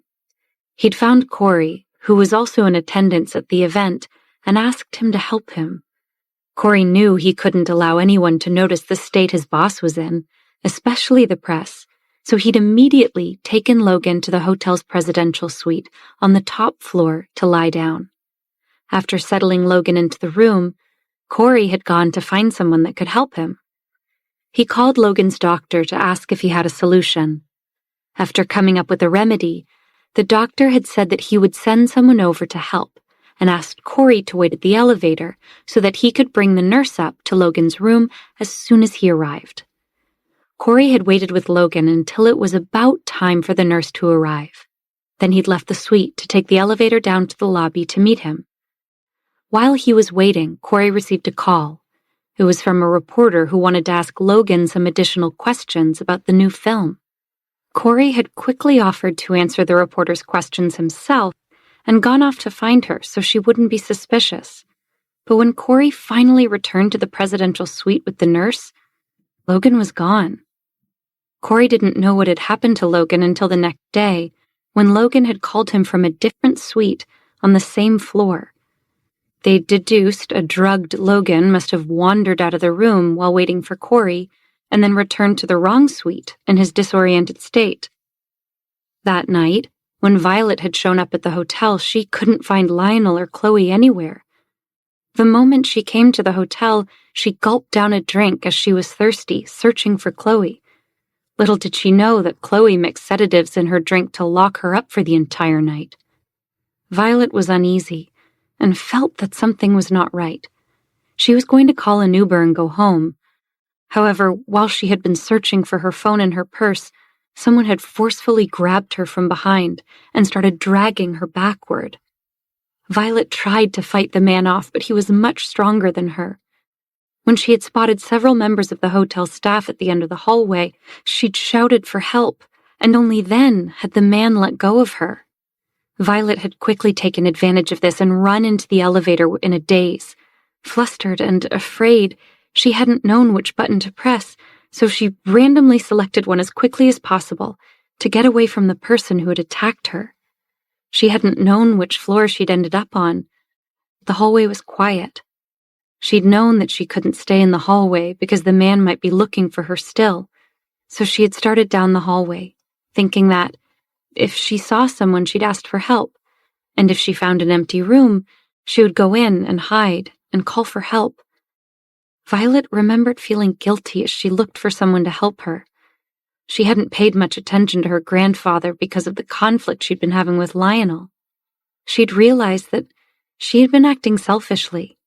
As the eldest granddaughter, she should have taken the initiative to shoulder her responsibilities as the heir. Instead, she'd been worried about a boy. She promised herself that if she got out of this mess, she would be a better granddaughter. Violet had been slowly realizing as she walked there was something wrong. She felt like her limbs weighed 1,000 pounds, and she was growing dizzy. Would she have been drugged? Violet couldn't help but be suspicious of Chloe. Violet's heart had slowly turned cold because she would never have expected her family to do something like that to her. When she thought about it, Violet realized the signs had been there, and she'd felt like an idiot for not having noticed before now. After walking down the hallway for a few minutes, she stumbled across a door to one of the rooms that was slightly ajar. Violet had used her weak arms to gingerly push the door all the way open. It was then that she heard a man's heavy breathing. Before she could react, someone had pulled her in and slammed the door. Hot, pained, numb, powerless and sore all over her body. That's what Violet had felt when she'd woken up the next morning.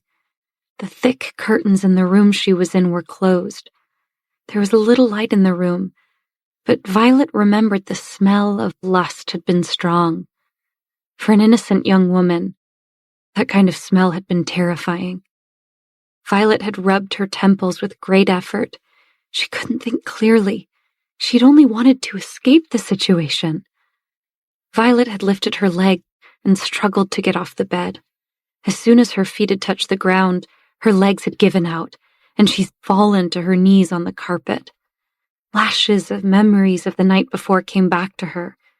Her memories were hazy, but she knew without a doubt what had happened. Her innocence was gone.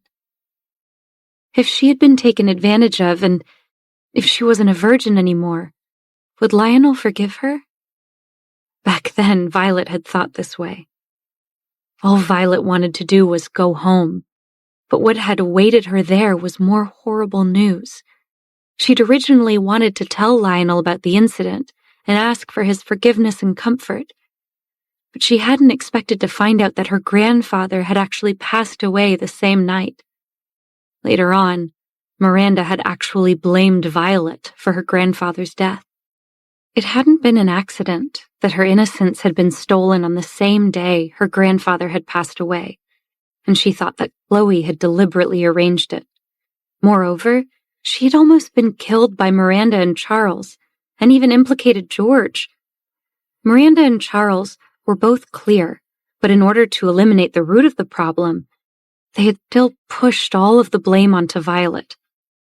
Chloe had no scruples. So what if she'd done it? Lionel wouldn't believe her. Violet's innocence was gone, and Chloe told her no man would want her now. Chloe had been proud of her step-by-step plan that she had helped her parents to solve their worries. After eliminating Violet and Kenneth Kingston, the Kingston family flourished. It seemed like those two were merely obstacles in the way of their family's success. After that night, once Logan had come back to his senses, Corey and Logan had hurriedly driven to the Kingston family's home. Logan was eager to know who the woman he had slept with was.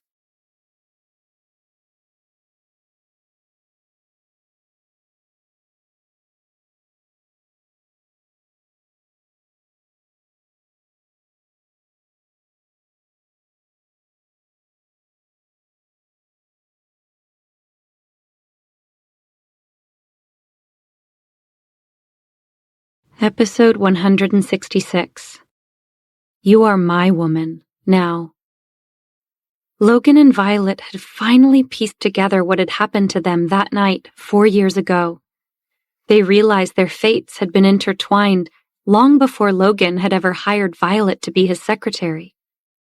While Violet has felt devastated by the events of that night, Logan's experience of their night together had been very different. Violet had wanted to run away from the man from that night, when Logan had been desperate to find the woman he'd been with again. Later on, Logan found out through Miranda that the woman he'd slept with was Elizabeth, and he couldn't wait to ask her to be his girlfriend.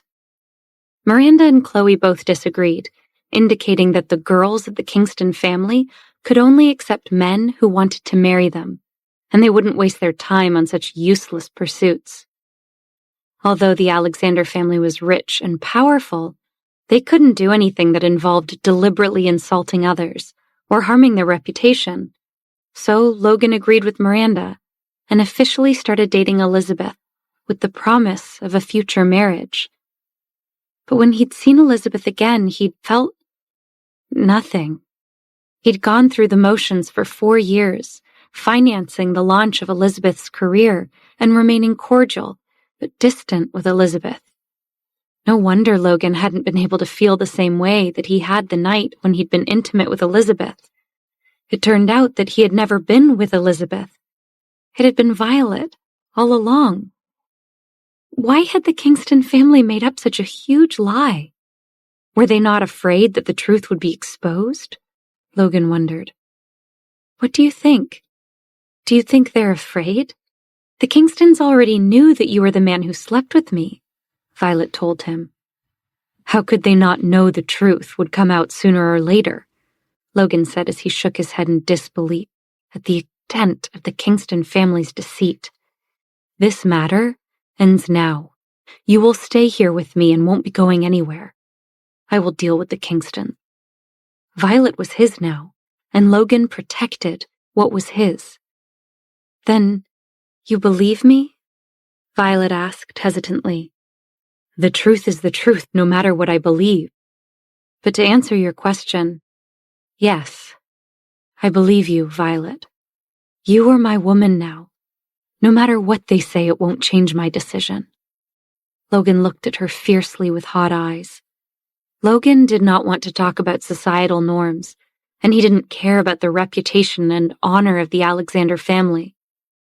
If Logan could not have the woman he wanted, then he was no better than his father. He wanted Violet, and he would have her. As for Elizabeth, he didn't trust her anymore. He would slowly investigate what role she had played in all this, what she had known, and when. Plus, he wanted to see how Elizabeth and Garrett acted at the upcoming press conference. Something about their budding relationship had never felt right. Then, Adam and Amy... Violet finally let out the breath she didn't even realize she had been holding. Violet was relieved that Logan wasn't accusing her of lying indiscriminately like Agnes had, or saying that she had deliberately seduced him. Violet had suffered because of men before and had tried to keep her distance from them. However, this time had been different because Logan had pursued her. Only then had Violet begun to slowly develop feelings for him. If Logan had accused her of seducing him for evil reasons, she would forever have been disappointed in men. They are my children. That will not change. My grandmother will definitely take care of them. Trust me, Logan said. Can I trust you? Violet wanted to trust Logan, but still she hesitated. Her eyes were filled with tears. She would rather not have the shares of the Kingston family than lose her own children. Logan wanted to be angry with Violet for still not trusting him, but she looked so sad he couldn't be. When she cried in front of him, it made Logan lose any desire to confront her. When Violet cried, Logan just wanted to cuddle her in his arms and not let go. Logan knew that his intentions toward Violet had changed. This was no longer about just keeping Violet as his mistress. Logan took out his handkerchief and gave it to her so that she could wipe away her tears. You're going to have to learn to trust me, Violet. If I assure you that Adam and Amy are fine, it means that they are fine. I would not do anything to hurt them. And as for the Kingstons, it is within my power to help you as I see fit. If you need to get your shares back, I will help you do it. But even if you don't regain your shares, I'll make sure you and the children comfortably. No, this isn't about the money. Violet felt that Logan had misunderstood. It's because this is my grandfather's last wish, and they killed him for it. She told Logan about the conversation between Miranda and Charles that she had overheard before leaving 4 years ago. I believe you, but I still need to verify it, Logan said. How are you going to verify it? Only she and the Kingston family knew the truth. Would they self-destruct and confess to their crimes? Impossible. George, who you asked me to find for you, should be arriving in Los Angeles tomorrow. I will verify all of this, Logan told her. You found George for me? Violet's chest felt tight with emotion. When Logan nodded yes, Violet jumped up and hugged him. She was so happy. George was very important to Violet. Not only could he testify to some of the things that had happened in the past, he had been kind to Violet when she needed a friend, and she wanted to make sure he was taken care of. Logan was relieved by Violet's change in demeanor. He told her that he would arrange for George to be brought directly to his office tomorrow. He would meet with him before Violet and ask about the truth. Thank you, Logan. Violet looked at him with genuine warmth in her eyes. It was nothing. Logan was a little embarrassed. He hadn't brought George back just for Violet. Part of it was for him, as he needed all the information he could get.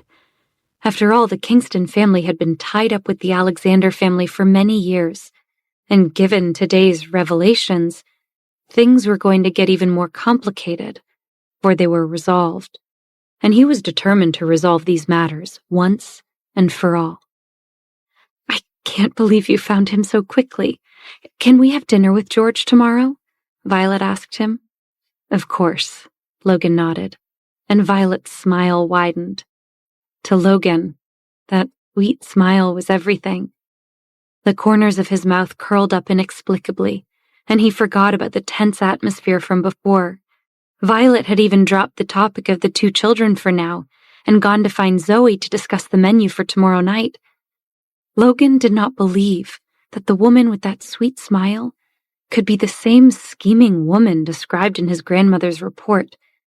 That scheming woman was not his Violet, and Violet was his woman now.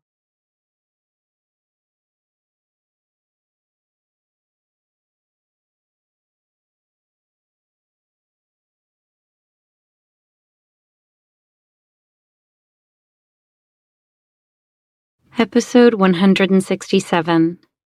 Let's do lunch. Noah had been away for the past few days, but he hadn't actually done anything productive. Logan had paid him a bunch of money to do a bunch of nothing. Noah couldn't figure it out.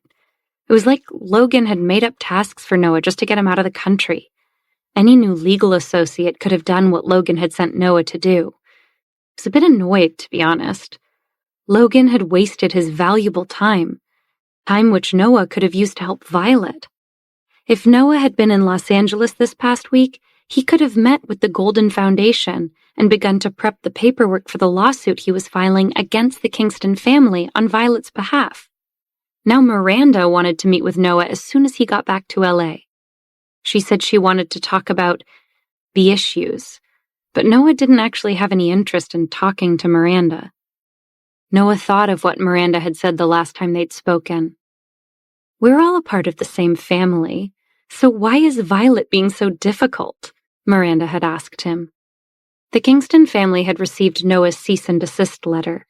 Noah had sent them a list stating Violet's conditions and demands. Miranda's call had indicated that she was starting to get a bit nervous. Miranda's words made Noah laugh coldly. Violet was the one being difficult? Miranda was really a piece of work.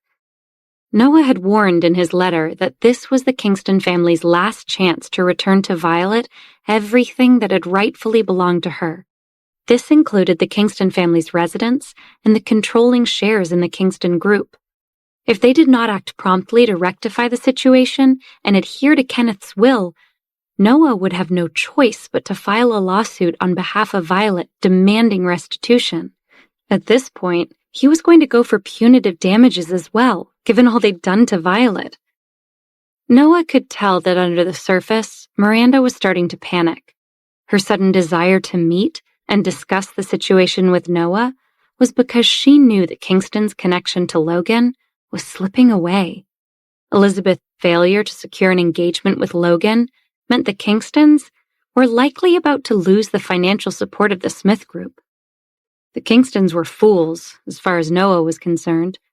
Instead of relying on Violet's inherent kindness, they had chosen to slander and threaten her. Noah knew that if her family had just been halfway decent to Violet, she would have continued to support them, even when she'd gained financial control. It wasn't in Violet's nature to be vindictive and turn her back on her relatives. Instead, her own family had chosen to betray her. Kenneth's will was clear. Claiming Violet's inheritance rights should have been a simple matter. Instead, Miranda and the rest of her no-good family had chosen to steal from and bully Violet. As far as Noah was concerned, if the Kingstons were to lose everything, they would only be getting what they had coming for them. But even though Noah thought meeting with Miranda was pointless and wouldn't change anything, he still had to go through the motions. So when Noah had gotten off his plane and received a call from Miranda asking him to meet, he'd agreed. Miranda was obviously relieved Noah had agreed to a meeting, and she'd told him that she had booked a table at a restaurant so they could talk over lunch. Miranda had previously stated that she wouldn't take Noah seriously, but she had seriously underestimated him. Noah had a strong network of connections in Los Angeles. Although his family background was more humble than some of his peers, many powerful people in LA spoke highly of Noah and respected him. Noah's many powerful allies knew he was helping Violet with the lawsuit, and many of them had taken a personal interest in the matter. Word had spread rapidly, and many organizations and companies once interested in doing business with the Kingstons had withdrawn their offers. They knew from Noah that Miranda and Charles had betrayed their own niece and seized her assets. No one wanted to do business with a family that was so untrustworthy. Originally, when Violet had returned to Los Angeles, Miranda hadn't been afraid of Violet. Miranda had thought the Kingstons were untouchable because of the support they received from the Smith Group. Logan's influence was unparalleled in the city, and Miranda had thought, with his backing, Violet would be unable to cause their family any trouble.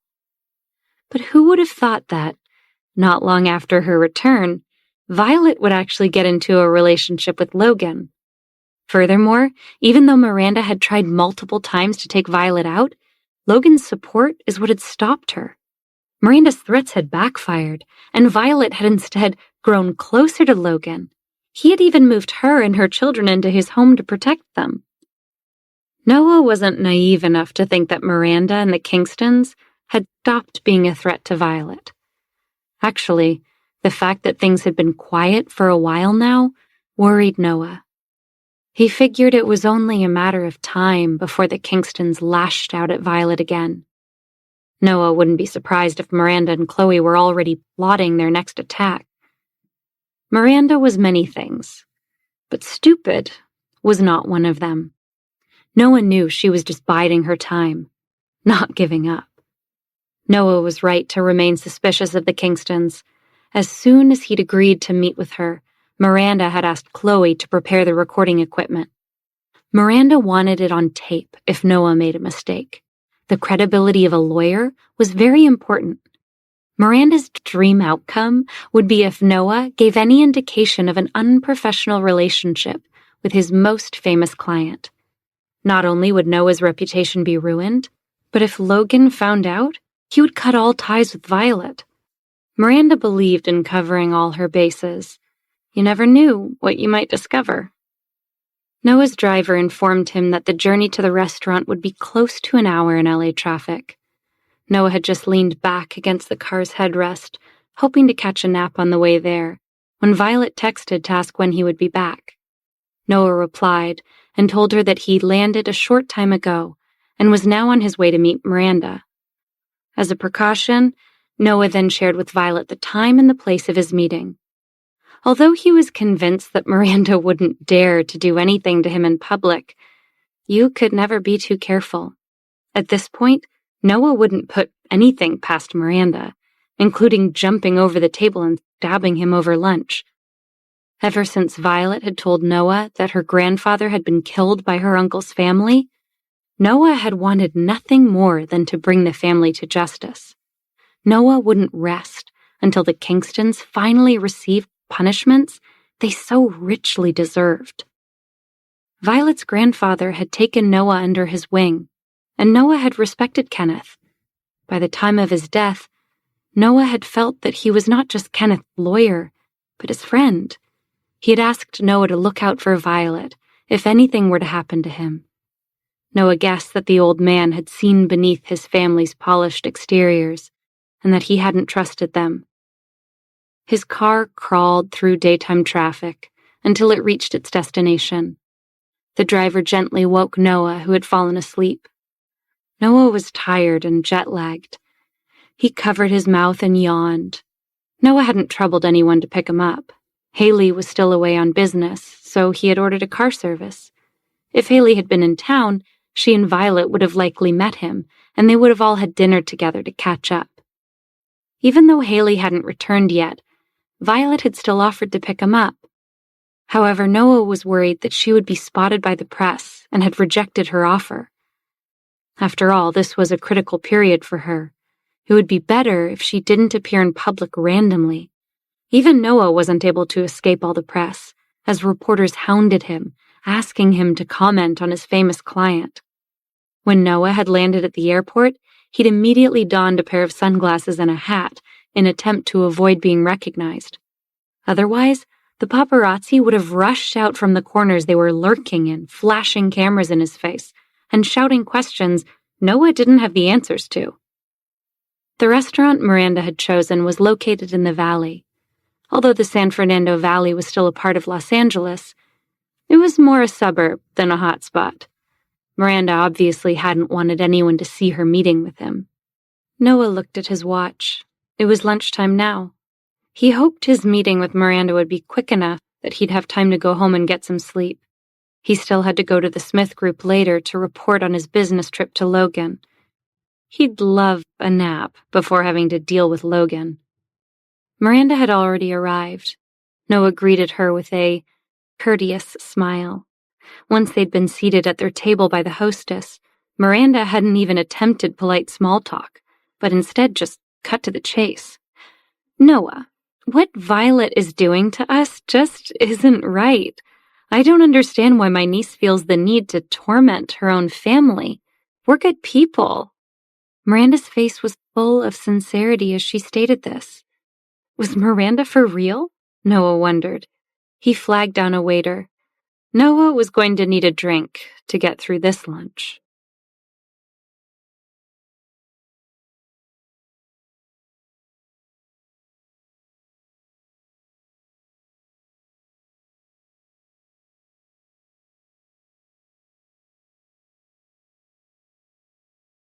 Episode 168. She's just a friend. Noah and Miranda had just sat down at what was likely going to be the longest lunch of Noah's life. Miranda hadn't even waited to order before launching into a discussion of all the ways Violet was tormenting the Kingston family. Noah could tell the rumors online were getting to Miranda, and she was anxious about how her family was being perceived in the court of public opinion. Noah quietly sipped his drink and listened to Miranda's rant about the criticism being directed at her family. Miranda was clearly worried only about the bad press the Kingstons were receiving, conveniently ignoring the fact that Noah, Violet, and even Haley had also had their names dragged through the mud by online trolls. The latest rumor that he had read about himself was that Noah, Violet, and Haley had formed a pact to conspire together to infiltrate the upper classes and get rich through their joint associations with powerful people like Logan. Since Haley worked for the Laurie Group, some speculated that Garrett might at most be their secret leader, or at least another dupe in their plot to rise to fame and riches. Violet was of course always the central player in the rumors. The trolls compared her to a queen bee buzzing from flower to flower. Sometimes she was working for the Laurie Group, and sometimes she was working for the Smith Group, but Violet was always looking out for herself, ready to sting anyone who got in her way. It was fortunate that Violet didn't care much about these rumors, because their nasty words would have been enough to kill any woman. Noah had taken matters into his own hands in his friends' battles against the media. The power of public opinion could be influenced in both directions, after all. He thought good people should also know how to use all the tools that were available to them. Spreading influence online was not the exclusive domain of the trolls. So recently, Noah had gotten in touch with some of his tech-savvy friends and enlisted them to fight the trolls on their home turf. He asked them to launch counterattacks against the nasty rumors and slanderous gossip that was circulating online. At the same time, Noah had been keeping a record of all the things that the Kingston family had done throughout the years. Each incident was carefully recorded, and any possible evidence was locked away for safekeeping until the time came to expose the Kingstons for who they really were. The reputation of the Kingston family would be permanently ruined when all of Noah's information finally saw the light of day, and he would feel no regret over his actions after what they had done to Violet. Today, though, Noah was just biding his time, listening to Miranda's never-ending tirade about all the wrongs being done to her family.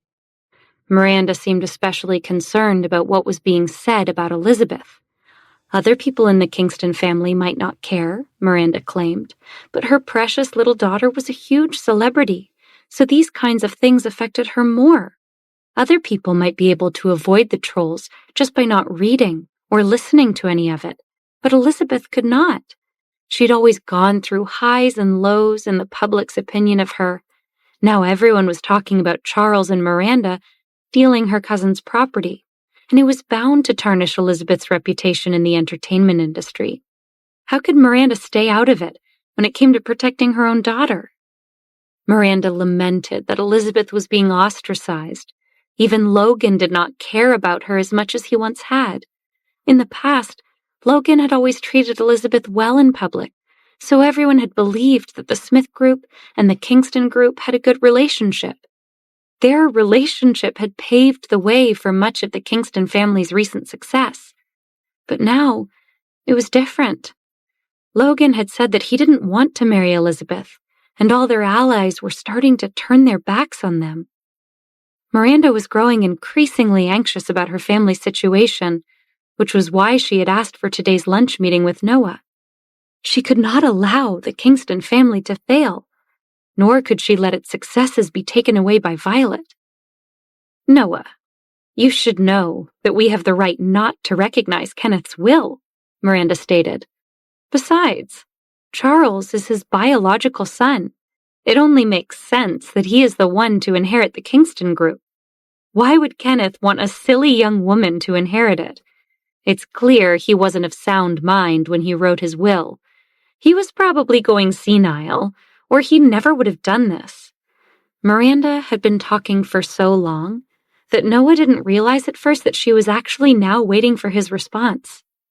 Miranda's words were full of grievance on the surface, but Noah knew what the Kingstons had done, and had attempted to do, to Violet for the last 4 years. Miranda spoke with sincerity, but Noah wasn't fooled by her act.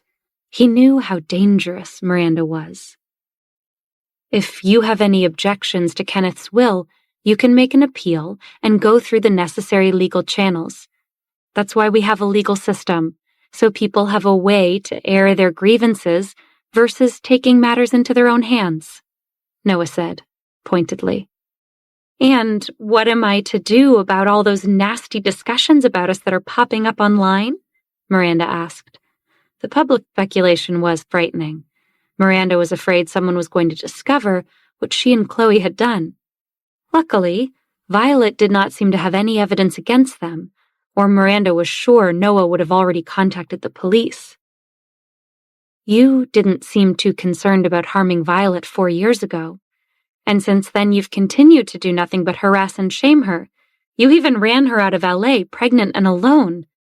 Seems to me, after doing all that, your family should be able to handle some online mudslinging. Noah had no sympathy for the Kingstons after what they'd put Violet through. I don't know what you're talking about, Miranda replied anxiously. Why didn't Noah stick to the subject at hand? He was bringing up what happened 4 years ago. She needed him to talk about now so she could get him on tape. I know that you have strong feelings for Violet. You've been quite protective of her, but she doesn't need you to protect her now that she has Logan. Their relationship must be very hard on you, given you've been in love with Violet for years, Miranda told him. She figured she might as well go for it, to try and get something out of Noah she could use. You're wrong. I'm only doing what Kenneth asked me to do. I do not have any personal feelings for anyone involved. I will sue you for slander, Miranda, if you keep saying such things. Noah's face was stone cold. He was not falling for Miranda's crap. That seems odd. You've done much more for your client Violet than a typical lawyer would have done. It just seems obvious that you have feelings for her. But maybe you just haven't admitted it to yourself yet? Miranda said, too sweetly. Violet is just a friend. Who said that a lawyer can't be friends with his client? Noah retorted. But men and women can't just be friends, Miranda tried to argue. What year are you stuck in? That's a very boomer thing for you to say, Miranda. You're showing your generational gap. Noah's words were so harsh that Miranda was momentarily at a loss for words. How dare you talk to me like that? Miranda grew more agitated. She pointed at Noah angrily. Who do you think you are? You are a nobody, and I am a Kingston. If you refuse to help me, do you really believe that I don't have the means to force you to do so? Oh, no, I definitely believe you have the means, Miranda. You forget I know what you've done. Noah smiled at her, knowingly. You should cooperate with me, then. You don't want to fail to appreciate my kindness, Noah, Miranda roared. Are you threatening me, Miranda? Noah continued to smile at her, but there was now a dangerous glint in his eye. He leaned back in his chair and folded his arms. I think I'd rather wait and see how you manage to force your will on me. See what additional evidence I can gather against you and all that. Miranda was flustered that rather than be intimidated, Noah was taunting her. If you refuse to help me, you will have to deal with the consequences. You already said that. Time to change up your tactics, Miranda. You don't scare me, Noah said. Miranda was furious with Noah. Her eyes darkened, pure anger taking over her. Without thinking, she quickly grabbed a glass of lemon water off the table and threw it in his direction. Noah could feel time stop For a moment, he hadn't expected Miranda to act so childishly. He closed his eyes and braced for the drink to hit him.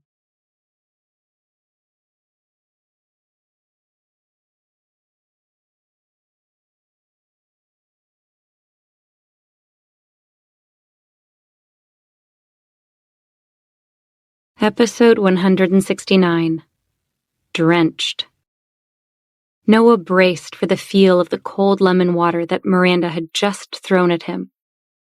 But after a moment, he realized he was still dry. Noah opened his eyes to see a petite woman standing beside him. Her pale pink sweater was soaked, and there were slices of lemon stuck to the top of her head. Her long hair was now drenched, and she saw water dripping from her earlobe. "Violet, what are you doing here?" Noah quickly grabbed his cloth napkin from the table to attempt to dry her off.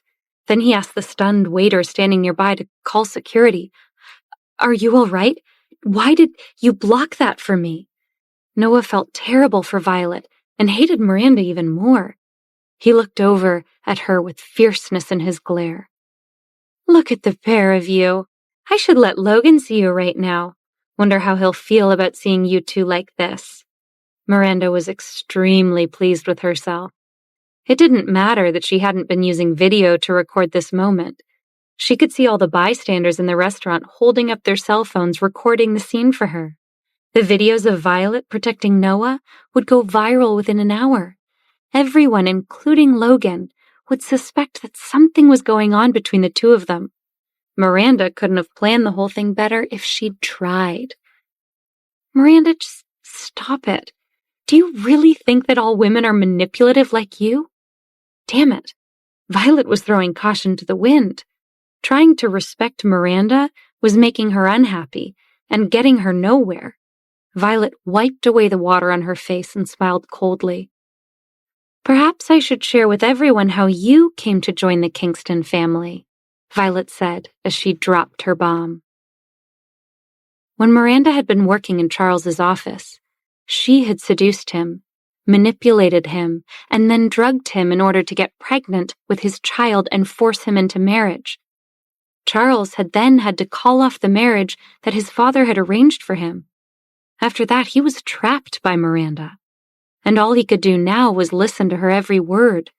Whenever he was told to do something, he did not dare to go against her will. Violet could inform the world of all these things in detail because her grandfather had shared the story with her, and she'd made a point to commit all the details to memory. Violet had never mentioned anything until now because she had once cared about the Kingston family's reputation and hadn't wanted to air their dirty laundry in public. Violet had tried as a girl to develop relationships with Elizabeth, Chloe, and Charles, so she had never told them what kind of person Miranda really was. But there was a first time for everything. "Noah is my lawyer and was grandfather's lawyer. He is a good person, and yet you always insult him. He's done nothing but be a good friend to me and try and help me when my own family turn their backs on me. But you seem hell-bent on destroying him and anyone else who helps me. So let's talk about your reputation for a change and what you did to become a Kingston. Or, if you don't feel like talking about yourself, we could talk about your daughter. Perhaps you'd like to share why Elizabeth began dating Logan 4 years ago?" Miranda's face went white. She looked as if she'd just seen a ghost. Of course, she wouldn't dare to reveal the truth. If it wasn't for Miranda's lies, Elizabeth wouldn't have been able to get close to Logan. If Miranda backed down now, not only would her reputation be destroyed, but no rich man in Los Angeles would want to date Elizabeth. Her reputation would be destroyed along with the rest of the Kingston family. She had gone this far, and Miranda wasn't backing down now. It seemed like Violet knew the truth. Did Logan know too? Miranda had to find out what and if Logan knew. If Violet was the only one who knew about it, then Miranda would just deal with her directly, burying every secret with her.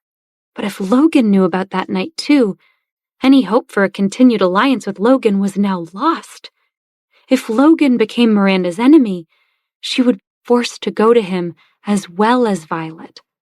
She'd have her army of online trolls label Logan as a womanizer who jumped from one woman to the next. She'd just have to take Logan on as well, if it came to that. In the end, Miranda had her own ways of achieving exactly what she wanted. Her methods were quite dirty, but she had always relied on them to obtain huge benefits. Even though she felt threatened by Violet's words, she was sure that she would find a way to deal with them. Miranda would not go down without a fight. But for now, she opted to play dumb. I don't know what nonsense you're spewing, Violet. Because of my daughter's occupation, her relationship with Logan had to be kept a secret, so they didn't make it public. You're just trying to take advantage of the situation. Logan knows who his real girlfriend is. She changed the topic, clearly trying to avoid talking about what had happened 4 years ago. A security guard came into the restaurant. Noah waved him over and asked him to escort Miranda out. Then Noah asked the waiter to find more towels for Violet. It's lucky that I showed up when I did, Noah. If not for me, you would be the one who was drenched, Violet said with a smile. Noah could still sense some lingering fear in Violet's tone, despite her attempt to lighten the mood. He was so angry that he could only laugh. I could have handled it. You didn't have to run and block it for me. When Haley finds out about this, she will probably accuse me of being unchivalrous. She won't. You're the person she cares about the most, Violet smiled sweetly. Since Haley and Noah were always helping her, she naturally had to stand up for her good friends, if there was anything she could do. The onlookers didn't think that Violet and Noah's interaction seemed to be too intimate. In fact, they thought they looked like two friends joking around, trying to make the other feel better. Some even began to doubt what Miranda had said earlier. But while some doubted her words, there were others who were more than willing to believe Miranda's lies. Violet was famous after all. Her alliances with Logan, and possibly Garrett, were being dissected in detail by someone in LA every minute of the day. There were plenty of people who were more than willing to add Noah to the list of men Violet had seduced. When the security guard asked Miranda to leave, to everyone's surprise, she started to shout loudly, saying that the restaurant owner was bullying her. She claimed she was a woman under attack and that they should be helping her. She even demanded that Noah and Violet be made to apologize. Noah was quite pleased by Miranda's final stand. Miranda, there's nothing going on between Violet and me. Nothing has ever gone on between Violet and me. You are the one spreading slander and lies. We will not apologize to you or anyone else for being friends. Noah then pulled Violet behind him so people would stop snapping pictures of the lemons in his good friend's hair. Logan returned to Smith Group the next day, but while he was physically sitting in his office, Logan's mind was a million miles away. So much had happened since he'd last sat at his desk. He and Violet had talked and discovered their shared history of 4 years ago, and Logan had discovered he was the father of twins. Still couldn't believe Adam and Amy were his biological children. Now, knowing the truth, Logan hated the Kingston family for what they had denied him, and for what they had done to Violet. After hearing what Violet had gone through, he couldn't believe she had survived as well as she had. The fact that she had endured while raising their children alone made Logan want to right the wrongs that had been done to them both. Logan hated people who lied to him, no matter what the reason for it was. But to lie about this? It was beyond him to understand how the Kingstons could have done what they did. He'd wasted 4 years of his life with Elizabeth, when he could have been with Violet. However, perhaps Violet would have rejected him back then, given what she thought he had done to her intentionally. If the Kingstons had treated Violet better, she may not have had their children. After all, she had been in love with Lionel at the time. Where did Lionel fit into all this? He wondered. Logan decided it might be time to find out more about Lionel.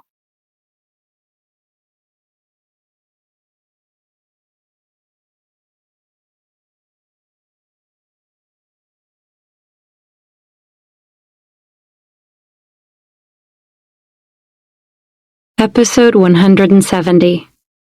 About Lionel. When Logan returned to his office, he was still thinking about everything he had discussed with Violet. He couldn't believe what the Kingstons had done to Violet 4 years ago, and that he was Adam and Amy's father. For a moment, he didn't know whether he should thank the Kingston family or be angry at them. Logan frowned. He was still immersed in the memories of his discussions with Violet. He couldn't concentrate. Logan looked down at the document he was reviewing and realized he had read the last line 5 times. Now Corey had just brought Logan an even larger stack of papers for him to look over. Logan sighed. It would be strange if Logan was in a good mood when faced with a pile of work. Even though the work was for his own company, sometimes Logan wished he could just slack off like any normal employee. But he was the boss, so he could not avoid his responsibilities. All he could do was adjust his mood and settle down to work. This is a list of the businesses who have been working with us for the past few years, Corey said, as he placed the stack of papers in front of Logan. Some of them are waiting for their contract to be renewed. Some of the contracts are about to expire and their future collaboration methods need to be confirmed. Please look them over and tell me what you think. Corey had already taken a look. Most of them were fine, and he had concerns about the Kingston and Gardner family contracts. With everything that had been going on, he wanted to confirm how Logan wanted to handle things going forward with the Kingston and Laurie Group contract. He was afraid that Logan would view things differently now, so he needed clarification on how to proceed. Right, I will look them over before I leave today. How have the Kingston family and the Rutherford family been doing recently? Logan asked. Miranda has been visiting the Rutherford family more frequently. It seems like there is something going on there, Corey replied. On top of that, Chloe has been recently spotted entering and leaving an unfamiliar neighborhood quite frequently, and she is taking Lionel with her. Do you want me to look into it? Logan was not interested in what Chloe was up to, but he suspected that she'd had something to do with the ring incident the night of the Kingston's banquet that had resulted in Amy's injury. Logan didn't like that the children had framed, and even if Amy and Adam hadn't been special to him at the time, he would still want to find a way to punish Chloe. Now that he'd found out that the twins were actually his own children, Logan would never let Chloe escape punishment for what she'd done to them. Logan decided it wouldn't be enough to just gather evidence against Chloe and then turn it over to the police. At most, she'd likely get a slap on the wrist from the authorities. Given that Logan now also knew what Chloe had done to Violet 4 years ago, Logan wanted to teach Chloe a lesson she wouldn't forget. Chloe was Lionel's fiancée now, but she had stolen Lionel from Violet 4 years ago. Logan remembered what he'd been thinking earlier, how he needed to find out more about Lionel and his role in what the Kingstons had done. Violet was his woman now, and Logan would not allow anyone to get away with touching her or bullying her. Chloe and Lionel had both hurt Violet, so Logan decided he should find a way to punish them both. He wanted Chloe and Lionel to face the consequences of their actions. Corey, what do you know about Lionel? Logan asked casually. Lionel? Corey thought it was strange that Logan was bringing up Lionel. Why was the boss interested in him all of a sudden? Do you not know who Lionel is? Logan frowned. He was dissatisfied with Corey's slow reaction. Corey could see that Logan was in one of those moods today. When he was like this, it was best to do what he was asked without question, and then stay out of his way. It was days like today where Corey could find himself fired and rehired by Logan in the space of a conversation, so he hastily tried to answer Logan's question in a manner that would satisfy him. Lionel is in charge of strategic partnership management for the Kingston Group, seems to be a fairly smart businessman and has a good reputation in the industry, Corey told him. He's been with Chloe Kingston for the past 4 years, and they recently became engaged. Lionel seems to be loyal to Chloe, and there have been no whispers of any cheating or deception on his part. Miranda seems to be satisfied with Chloe's choice of husband and recently promoted Lionel. Originally, Charles did not seem to like Lionel very much, but lately they've been working more closely together. Charles now also seems to approve of Lionel becoming his future son-in-law. So his reputation is not bad? Logan raised his eyebrows and looked at his subordinate with questioning eyes. No, he has a good reputation, mainly because he knows how to behave and gets things done, which people respect him for, Corey replied. And he is regarded as a good guy, well-liked and all that? Logan narrowed his eyes. Yes, he seems quite likable, Corey answered. More likable than me? Logan asked him. Was Lionel more likable than Logan? Was he joking? Corey wondered. Logan didn't know his own limits.